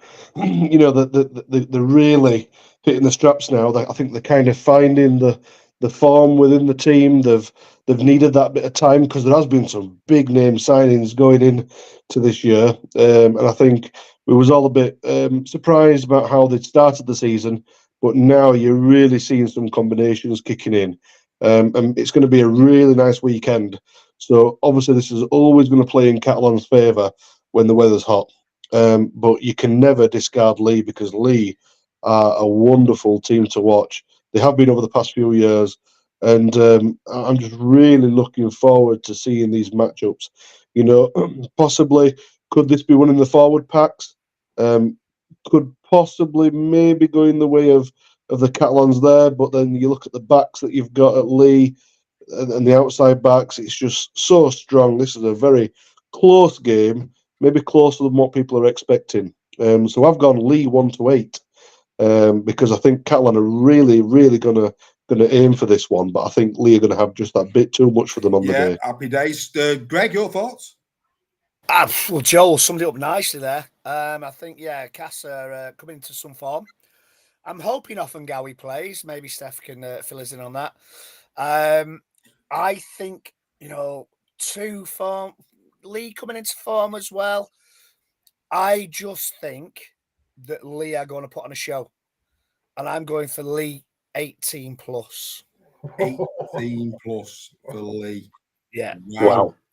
Wow, 18 plus for Lee. That's a big shout. That's a massive shout. That's the second reason I'll be on Give Your Head a Wobble next. Wow, you're already booked in advance, mate. So don't worry about that. Ryan Bevan, Lee 1917. Thomas Bevan, Lee 1917. Craig's going exactly the same way. Mr. Fourth, Kev Wall's going the same way. Alex Sharp, give him one there to Mr. Sale. 1-8, the Catalan Dragons. Bazza goes Lee. Dawn Baker. Good evening, Dawn. She's going 1917. Hopefully, see Dawn at Magic. Dawn Kirby, I'm sure we're going to see it Magic. She's gone like Lee 9-17. Andy Bibby going Catalan 1-8. Interesting. More Super League Raw members than Salford fans. Sorry, that was a bit of a low blow, Kev. Well, behave yourself. Shocking effort. I think he means at Magic there. Phil Webster, Lee 18 plus. And Carla Collier. Good evening, Carla. I hope you're well. First time I give you a shout. And Carrie as well. Carrie's gone Lee 1-8. And Carla's gone Lee 1-8, as Aidan Simpson. I'm going to go. Catalan don't tend to play well at Magic. Let's just put that out there. They just don't, as a rule. They don't travel well a lot of the time, but for some reason, Magic even more so. On that basis, I'm going to go Lee 9-17. Over to you, Mr. Sale. What's your thoughts on your team? Are you backing them this week? Well, you'll find out in a minute.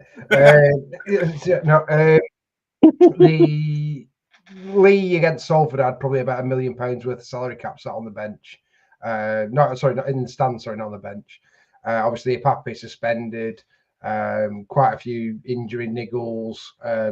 We don't know if Tessie New or Amaya Hanley are going to be back for this one. I suspect they won't be.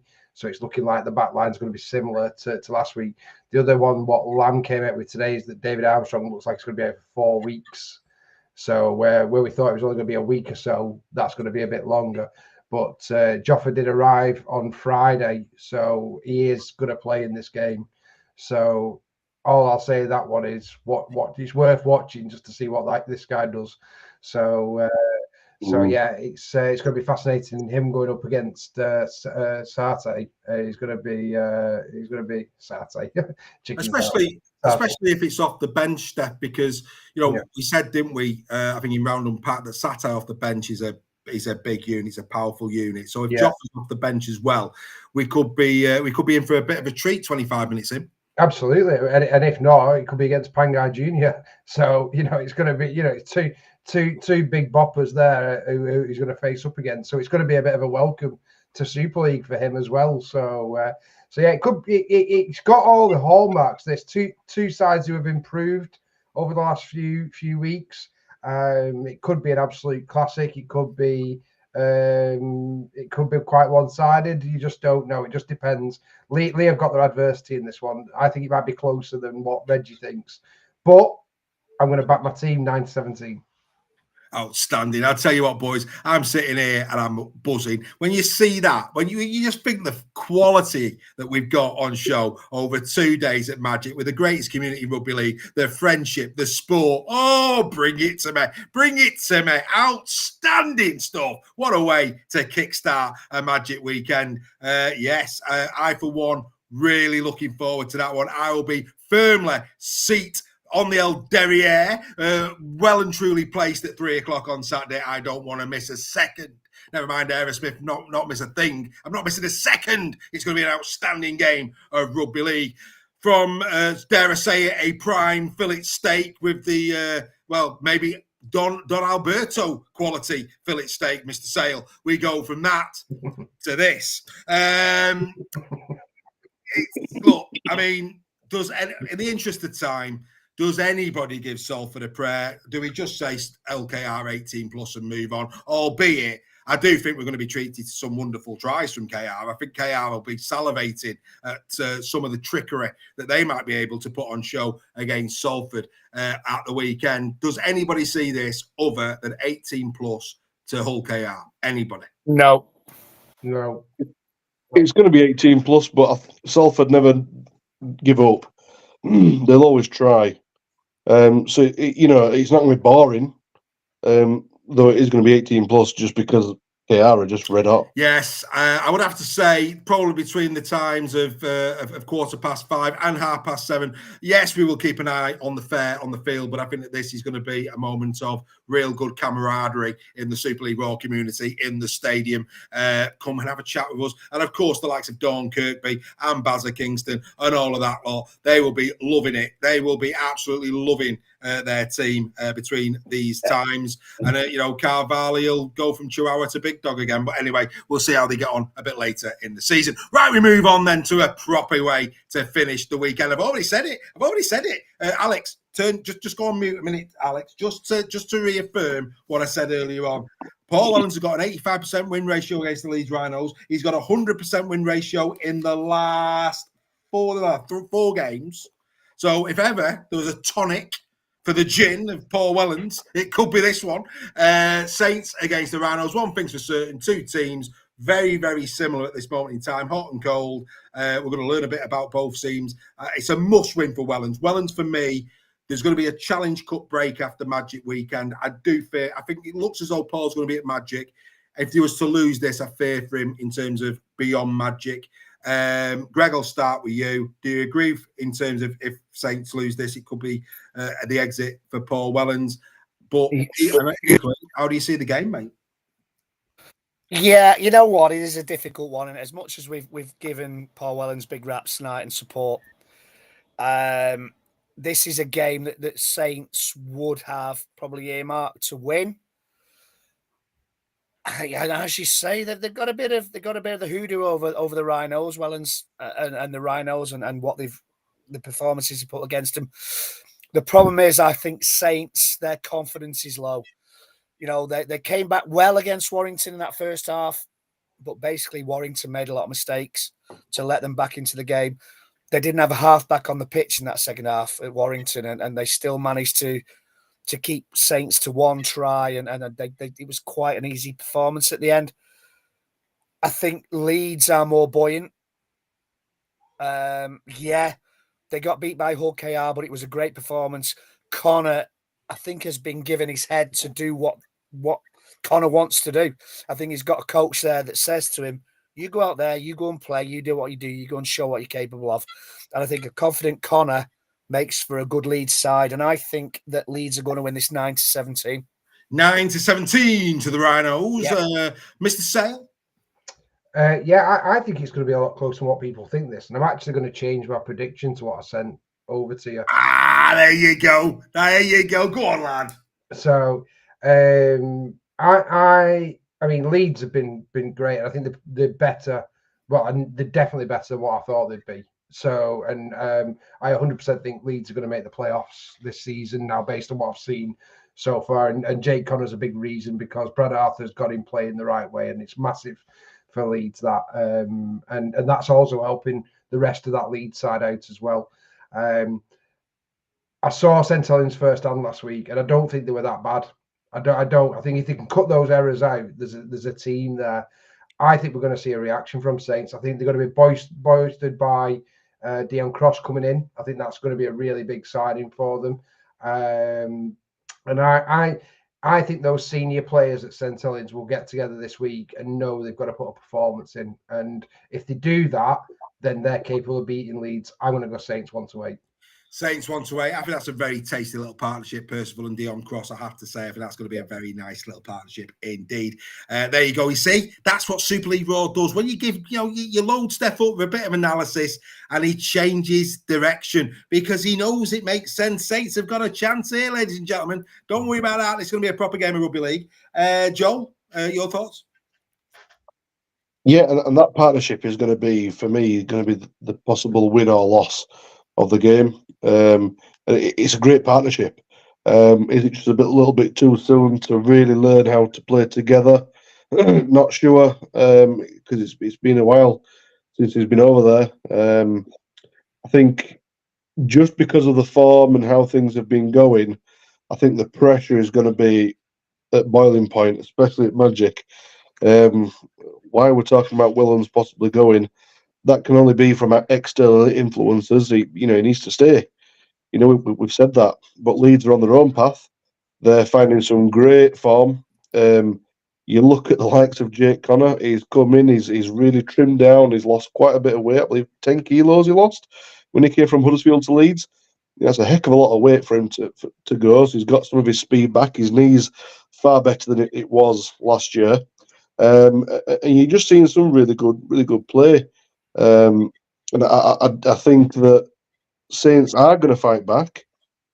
Hence my prediction, but I'm going Leeds 1-8. As does Aidan Simpson. He's gone exactly the same way. Phil Webster, he's gone Leeds 9-17. Freddie McGilvery, he's gone the way of Mr. Sale. He's gone Saints 1-8. Ooh, Tom Massa there, 9-17. Big reaction, as has Nige Bennett as well. Dawn Baker's gone 1-8. Oh, they're all coming in here. There's that many. 9-17 says Dawn Kirby for the Leeds Rhinos. Carla Collier's gone Leeds Rhinos. Carrie's gone Leeds Rhinos. All I know is this, right? What a game. Big questions. We'll be answering them all on the Captain's Run. If you're not a member, you're not going to see Captain's Run. I do apologise for that. Or I don't. But yeah, unbelievable. Sailor, big question. Is he going to start at fullback? Will he drop Wellesby back? Johnny Lomax, will he be back in the standoff? Big decision there. We've got some colossal players in the front row. We've got, the likes of Morgan Knowles, James McDonald, who continues to produce quality rugby league football. Oh, this is going to be a great game to bring the curtain down on Saturday. Do you think I'm excited, folks? Oh, yeah, you bet I am. Marvellous. This is what we're talking about. St. Helens 1-8. I'm going, that's right. I'm going Saints 1-8. I think Mark Percival will galvanise all above. Choo-choo. The Mark Percival train. Come on, boys. You know you can do it. And then it's going to be a very interesting decision for Mr. McManus over the course of their week off. Does he stick? Does he twist? We will discuss all the fallout on Round Unpacked and Simply Raw Weekly next week. Anyway, we move on to the next game. Here we go. It's the Huddersfield Giants taking on Hull FC. And before we get to that one's for Bazza Kingston's Nan. She always says I'm moving too much. That's because I'm excited.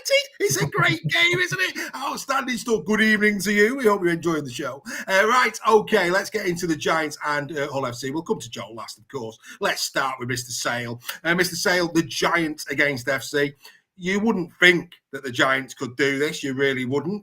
They're going to have to be a lot better than they were against the Castleford Tigers. Do we expect a bounce back here from Hull FC and a win for the Black and Whites? I think we do, but I think we also need to cast our minds back to that early round fixture this year where it was a Golden Point? Was it a one-pointer? Yeah, that FC won. Yeah. I think I think Huddersfield are going to come with a real good attitude to this one, and I think they're going to really give Hull FC a game. Obviously, Hull FC have just been involved in that on Sunday as well, so only a short turnaround compared to what Huddersfield have had. But that bruising encounter against Wigan, I do see FC winning the game. I think they've just got too much class, and I think the big difference is from the last time they played is obviously Price, who had a really good game against Wigan. So I don't think it's going to be a battering. I think it's going to be quite close for at least 40, 50 minutes of this game, and I think Hull FC are just going to pull away with it. So I've gone Hull FC 9-17. Thank you very much, Mr. Sale. Mr. Nixon, Will Price goes up against his former employers. Do you fancy Mr. Price to score? And should Mr. Sale be looking at as part of his accumulator on Thursday? Well, maybe. I mean, he's improved game on game as Will Price. I don't think he covered himself in glory the first couple of games, but he's improving. He's getting better. I think he acquitted himself well against Wigan. Is SASA in or out? Do we know that? Not heard. I think he's on the photos today, though, so he's been on the photos promoting it, but I haven't heard a definitive on that. He'll play. Yeah. Yeah. If he doesn't, it's a massive miss. But Huddersfield can take hope because for a lot of games this season, they've played really, really well in the first parts of game. I think that's a theme that's run throughout the whole season, that most part of the season, that Huddersfield have really done well. They did well against Leeds a couple of weeks ago. They did well against Warrington in the first game of the season. I just think that Hull, despite the short turnaround, have got more at this moment. I'm sorry, Joel. I love you, mate, but I'm going to go Hull 9-17. So the people of Huddersfield are now planning a street party for Sunday to celebrate the first win of the season. Carl's gone Huddersfield 9-17. I think that's probably because it's all FC. So, but at least he's showing you a bit of love and support. Everybody pretty much going on FC in the chat.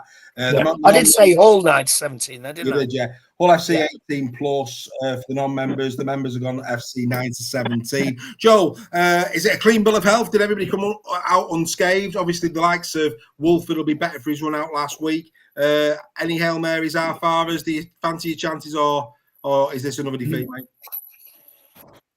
So far, as it stands, everyone was okay from last week, which is brilliant news. We may have a couple bodies back, not sure. But I think now the ring rust has gone from last week. I'm not seeing a massive blowout. And yes, Mr. Craig, I gave you some big plaudits last week for backing me, and now you've gone and just done me one silly there. So we're on thin ice, you, Mr. Craig.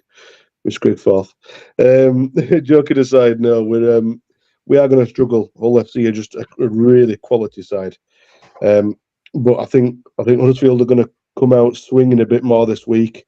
The ring rust is still not going to be fully gone, because as I did say last week, it's going to take 2 or 3 weeks at least to get to match fitness. Though I do see an improved performance. I think we've got a full pack. When I say a full pack, I mean the best forward pack we've had since the start of the season, probably. We are still without a lot of players, but it is nice to have some back and possibly a couple more come in. But I'm not going to say who yet, because I don't know if it's for definite. So, what score are you going? And I didn't tell you that either, so yeah, apologies. I went FC 9-17. Not a blowout, because I think we're going to do enough to not make it look too embarrassing. Yeah, I'm going FC 9-17 as well. But Phil Webster showing incredible support for you. Huddersfield 42 plus. Okay, Phil, whatever you're having, put it in the chat. We'll order that in for next week. Right, okay. Wigan Warriors taking on the Warrington Wolves. Look, I mean, we'll come to Greg last on this one. Steph, will start with you because Joel went last. We saw Warrington before the Challenge Cup final last year put a load of kids out, and they against a very strong Wigan side, and very nearly won. Warrington are going to need the same spirit that they showed against Saints, but probably up by at least another 20-30% if they're going to do Wigan, I think, in this one. Your thoughts, very briefly, very mindful we've got to do the draw. Your thoughts on this and which way it's going to go? Yeah, I'm sorry, lads, but I'm going to go for a comfortable Wigan win here. I think I think Sam may have one eye on that Challenge Cup semi in terms of maybe protecting a few players, especially ones with niggles. No, Matty Ashton is massive, as well as the halfbacks.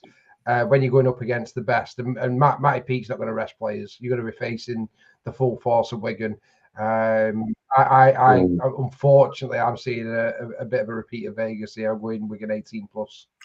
Yeah, I could sort of see that. Joel, I mean, does Sam Burgess, last year he put a weekend side out pre-final and he caught him out in the final. Does he keep momentum? Does he keep pushing forward with the players he's got? Or like you say there with Steph, does he actually think, well, no, actually I need to rest a few here, and because my best chance of silverware is Challenge Cup? Which way do you see it, Joel?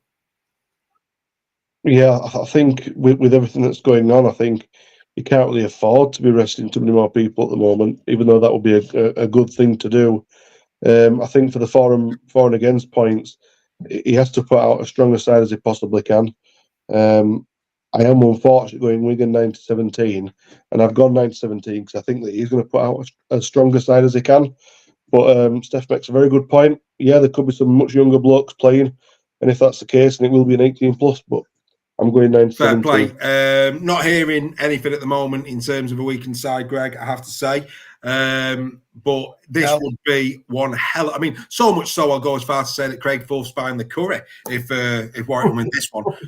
Quite frankly, because he should be ashamed of his team if they don't beat Warrington with that amount of issues in the half-back pairings. Over to you, Mr. Nixon. Well, if Warrington beat Wigan, Craig Forth is buying our curry and paying for our hotel stay. And the petrol to and from Newcastle, because Steph makes a good point. Will Sam Burgess look at this side? I up the semi-final next week. I'm not sure he's got that many players available anyway because of injuries. I don't think he'll put the kids out, Reggie. I don't think he'll put the kids out. What I'm saying is, if there's anybody with a slight niggle, I don't think he's going to risk them. He'll rest them if he can.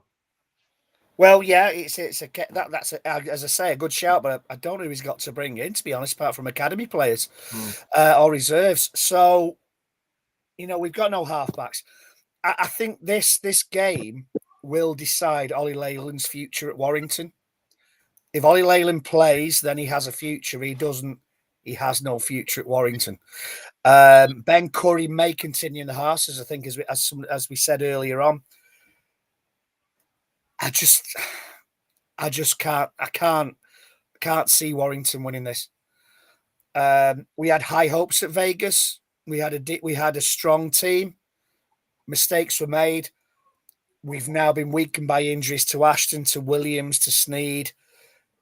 Lindop is out. Lindop's out for a while.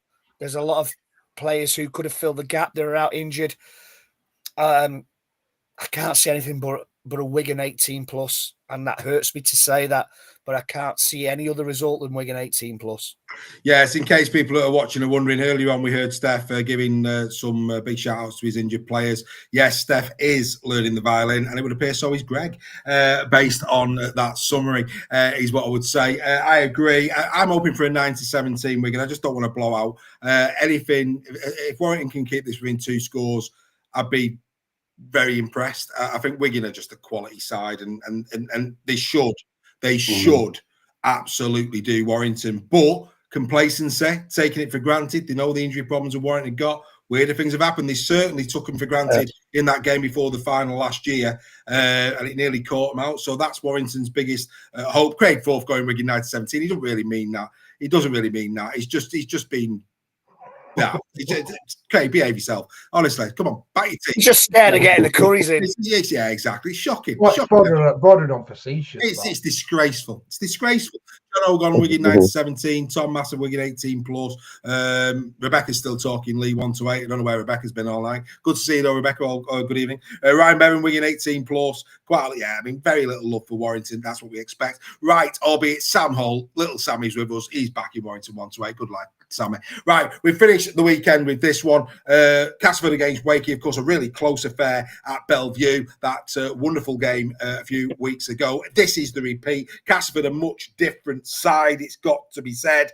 Joel will kick off with you. Wakey Castleford, Big game, this one. Of course, bragging rights, local derby. Where do you see it and why?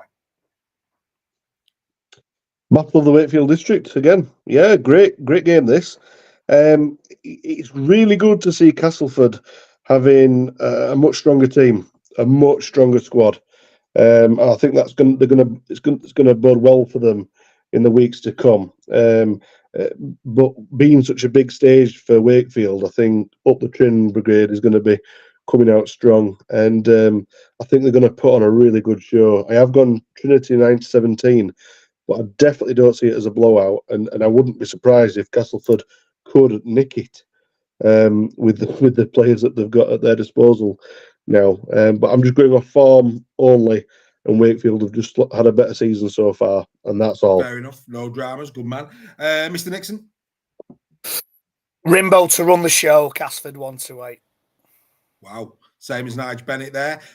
Over to you, Mr. Sale.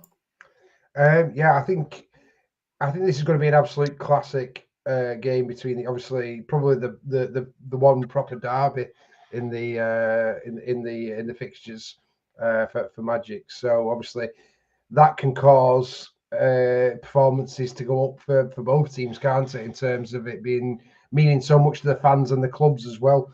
Castleford much improved in the forwards, which we've been crying out for. We've always said the backs at Castle are pretty decent, and it'd be interesting to see Tom Amon if he ups his game even more from what he did last week against Huddersfield. I think he had a pretty decent game, but obviously he's still got to feel his way into it, get up to the Super League level again, having not played that much at this level for the past few months. But Wakefield, great performance over in Catalan. It's a tough place to go. I thought they really attributed themselves really good over there. I've got a funny feeling after that loss they're going to be really smarting, and they're really going to want to put one over on Castleford. So I've gone Wakefield 9-17. 9-17. A lot of love for Cass. They've been coming up on the screen as the boys have been talking there. Vast majority of the people watching live this evening going the way of Castleford Tigers. The non-members, they've gone Trinity 1-8. The members have gone Trinity 1-8. I see revenge. I see Castleford 1-8. I think Trinity travelled last week against Catalan. Heartbreaking loss. I mean, for long periods in that game, they looked as if they were going to win. Castleford strengthened. Assey was a lot better with a better pack in front of him. I thought Rowan Milnes had a good game as well, very good with the boot last week, and that again could be vital in this game. And when they first met, Castleford had the better. Wakey had the better pack. You'd argue now Castleford have got the stronger pack. And it's for that reason I'm going 1-8 to the Castleford Tigers. Right, great stuff, boys. Thanks for being brief and quick on that one. We've got a draw to do in a minute, but before that, we've got to drop in on this one. Are you sick and tired of winning your bets every week? Want to contribute to the bookies' Christmas party? The bets to ignore when predicting the score. Ladies and gentlemen, it's time for Bet Steph.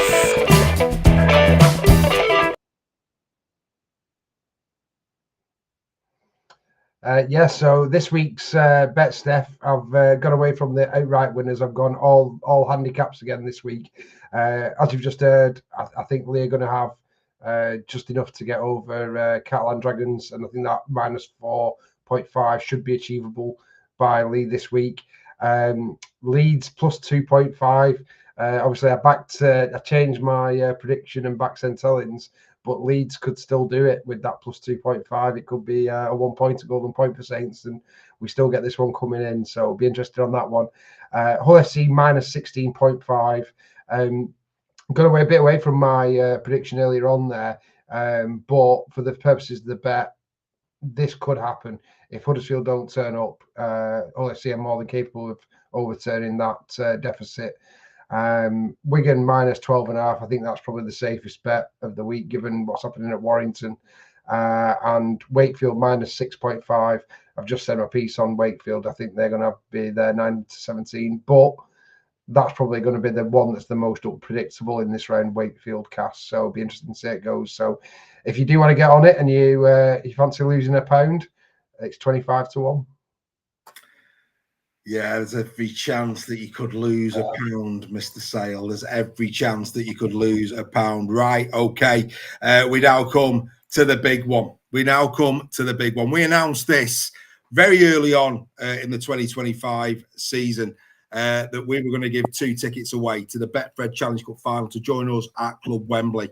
Of course, members got their draw. They got their entries as part of the membership. 1 entry for 18th man, 2 for 6 again, and 3 for Team Talk. And then we offered people the opportunity to buy extra entries. And I'm very thankful that quite a few people did that. Of course, that money will go into a pot to one side for Grassroots Rugby League going forward. So we really appreciate your love and support for that. Now, for those non-members, again, every single week there's a QR code at last been scanned for this evening. My last little plea to everybody, we average thousands upon thousands every single week listening or watching our podcast. The difference between us and other podcasts is this: 1, I think we do a great show, but secondly, we have a membership and we give back. That's the key element. We give back. We do great prizes. Some of those are free of charge. So, for example, this year, we've given free tickets to our members to rugby league matches. We've got the grand final on the way. Again, tickets will be up for grabs for that. There will be tickets up for grabs for the Everton Ashes game. So there's loads of things in the pipeline for our members, but you've got to be a member. It's as simple as that. We can't continue to do what we do at the rate that we do. These shows take a lot of time to put together, and I'll be honest with you guys, without your love and support, and I thank everybody who is already a member, without your love and support, it would have to be watered down and I have to go and get a proper job. Simple as that. I've just got to be honest about that. I cannot look after my family working the hours that I'm doing on Super League Raw unless it becomes viable. So I'm really, really hoping that you'll become a member. But also, if you do become a member, be mindful of the fact we give you great opportunities. 1, to be a part of a brilliant community. 2, we give incredible prizes out, FOC, to our members. A lot of members have already got their membership back in the prizes that they've won. You could do exactly the same. Right, with that plea, there's a QR code, there's comments, you can become, but now it's time for the draw. Okay, now I'm hoping this works because we're going to go live to my desktop. So wish me luck, boys, because of course we can only try this when we're actually on. So with a bit of luck, in a minute, you're going to see the wheel of names come up. Here we go. Let's hope that this works. Can you see the wheel of names? Yeah. Outstanding. Right, so there we are, we're on. Here we go. Right, so as you can see, all the entries are there. You can't even see the names, there's that many. There's over 400 names there. All the members are in, and as I scroll this down, as you can see, they're the people who bought additional entries. So they're all in there. Everybody's got a chance. We're going to shuffle them all up because that's what we do. So we're shuffling them all up as we speak, and in a moment we're going to set the wheel off. But there you go, I'm happy with that. Here we go, we're off and running.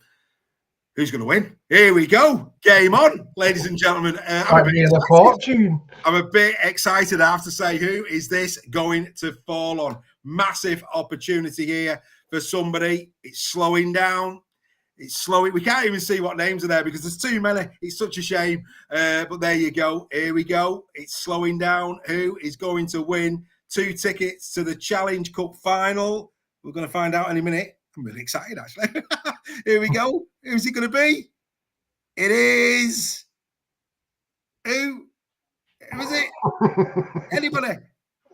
It's Keith Halliwell. Keith Halliwell has just won himself 2 tickets to come and join Super League Raw at the Challenge Cup Final 2025. You will be coming with us. There's about 16 of us that are going down there, are sitting together. There's more that are going to find out what block we're in now the draw's out of the way, and they're going to try and get seats in the same block as us as well, which is fantastic. But Keith, many congratulations. I think it's fair to say that Keith has just won his membership back and more, courtesy of Super League Raw. He will be joining us at Club Wembley. There's going to be more prizes on the way. Like I say, Challenge Cup grand final tickets will be up for grabs a little bit later in the season. We have already booked Ashes tickets at Everton. So they're already in the bag, ready to go. But we're doing those promotions a little bit further. And of course, we've also got the quiz night at Warrington with Sam Burgess, myself and Sam Burgess doing a quiz night with all the first team of Warrington for Warrington Wolves Squad Builder. That's on the 17th of June. So there's loads of stuff coming. But boys, that is our biggest competition yet. And I have to say, I was quite excited by that. It's brilliant. And you can bring Orville as well. What's that, mate? You can bring Orville. Orville, yeah, Keith, yeah, absolutely. And again, it says a lot about our community. There's a lot of all our members in the chat who have just missed out on that, and some of them bought extra tickets. But the first thing that they've done is they've congratulated Keith, and that's what it's all about. Thank you, everybody, for your love and support. So, Keith Halliwell, congratulations. Get in touch with me. You know my phone number. It's on the website. Give me a call. I'll let you know what the plans are for that. And that, for me, gentlemen, has been a brilliant, brilliant edition of Super League Raw Weekly. Steph, Greg, in fact, I'll start with Reggie, because Reggie's been there 4 years, hasn't he? Reggie, nobody does it like us, mate. It's vitally important people support us even more. Oh, please. Yes. Scan that code. Become a member. This is the greatest community in rugby league, as everybody keeps telling us. If you join us at Magic Weekend, you'll find out what we're all about. And I guarantee you will want more. It's brilliant. Love it, love it, love it. Absolutely. And of course, Mr. Sale, you won't be with us this year, unfortunately, but you would concur with what Mr. Nixon has just said. It's going to be a very special Magic Weekend.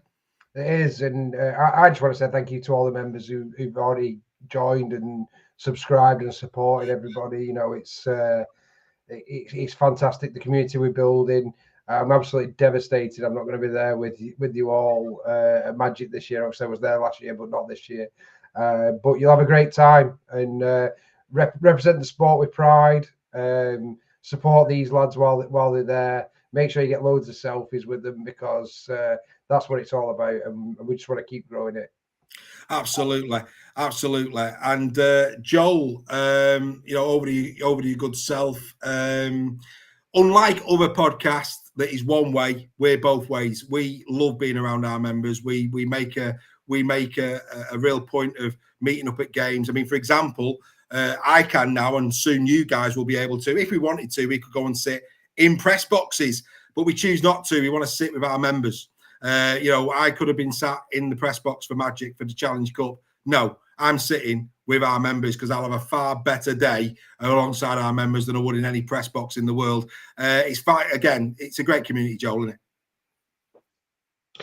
It is, and if there's any one plea I can give to everyone who's watching, it happened last year. If you remember, there was a snippet of the first ever show that was done with both Dave and Reggie.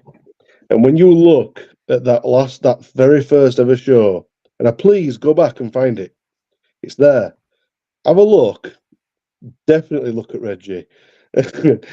Watch, and you look at the production, how it's changed from then till now. That has only been possible through your memberships. And when we say that we spend time with the members, we're talking quality time. It's not just the rugby. It's the curry nights. It's the going to people's houses. It's the hospitality that they've shown. And we have got some of the most beautiful members I think I've ever personally met. And I've spent time with Mark this weekend, this last weekend just gone. I've spent many times with Bazza down in Hull. And I'm looking forward to meeting many more people. Genuinely, we have a wonderful, wonderful community here. And that is only grown through your participation. And the show that we can put on each week is thanks to your contributions. So just remember that. It's what you've done that's made this show what it is today. And it will continue to get bigger and better. And for the first time in I don't know how long, we will not be going out with top performers, because we haven't got the time to do it. Unfortunately, we're going to get cut off in literally 35 seconds. So look, top performers will go out onto the social media channels this week. Thanks for those lovely words, gentlemen. We are on a journey. We want you to be a part of it. I mean, we haven't even talked about share a lift and share a lift and all the rest of it. It's an outstanding community. Become a part of it. Enjoy your Magic weekend. I concur with Steph. Behave yourselves. Represent our great sport as it deserves to be represented. Let's all have a great party because Rugby League should be the winner. We will see you on Friday, from Friday onwards at Magic, and we'll see you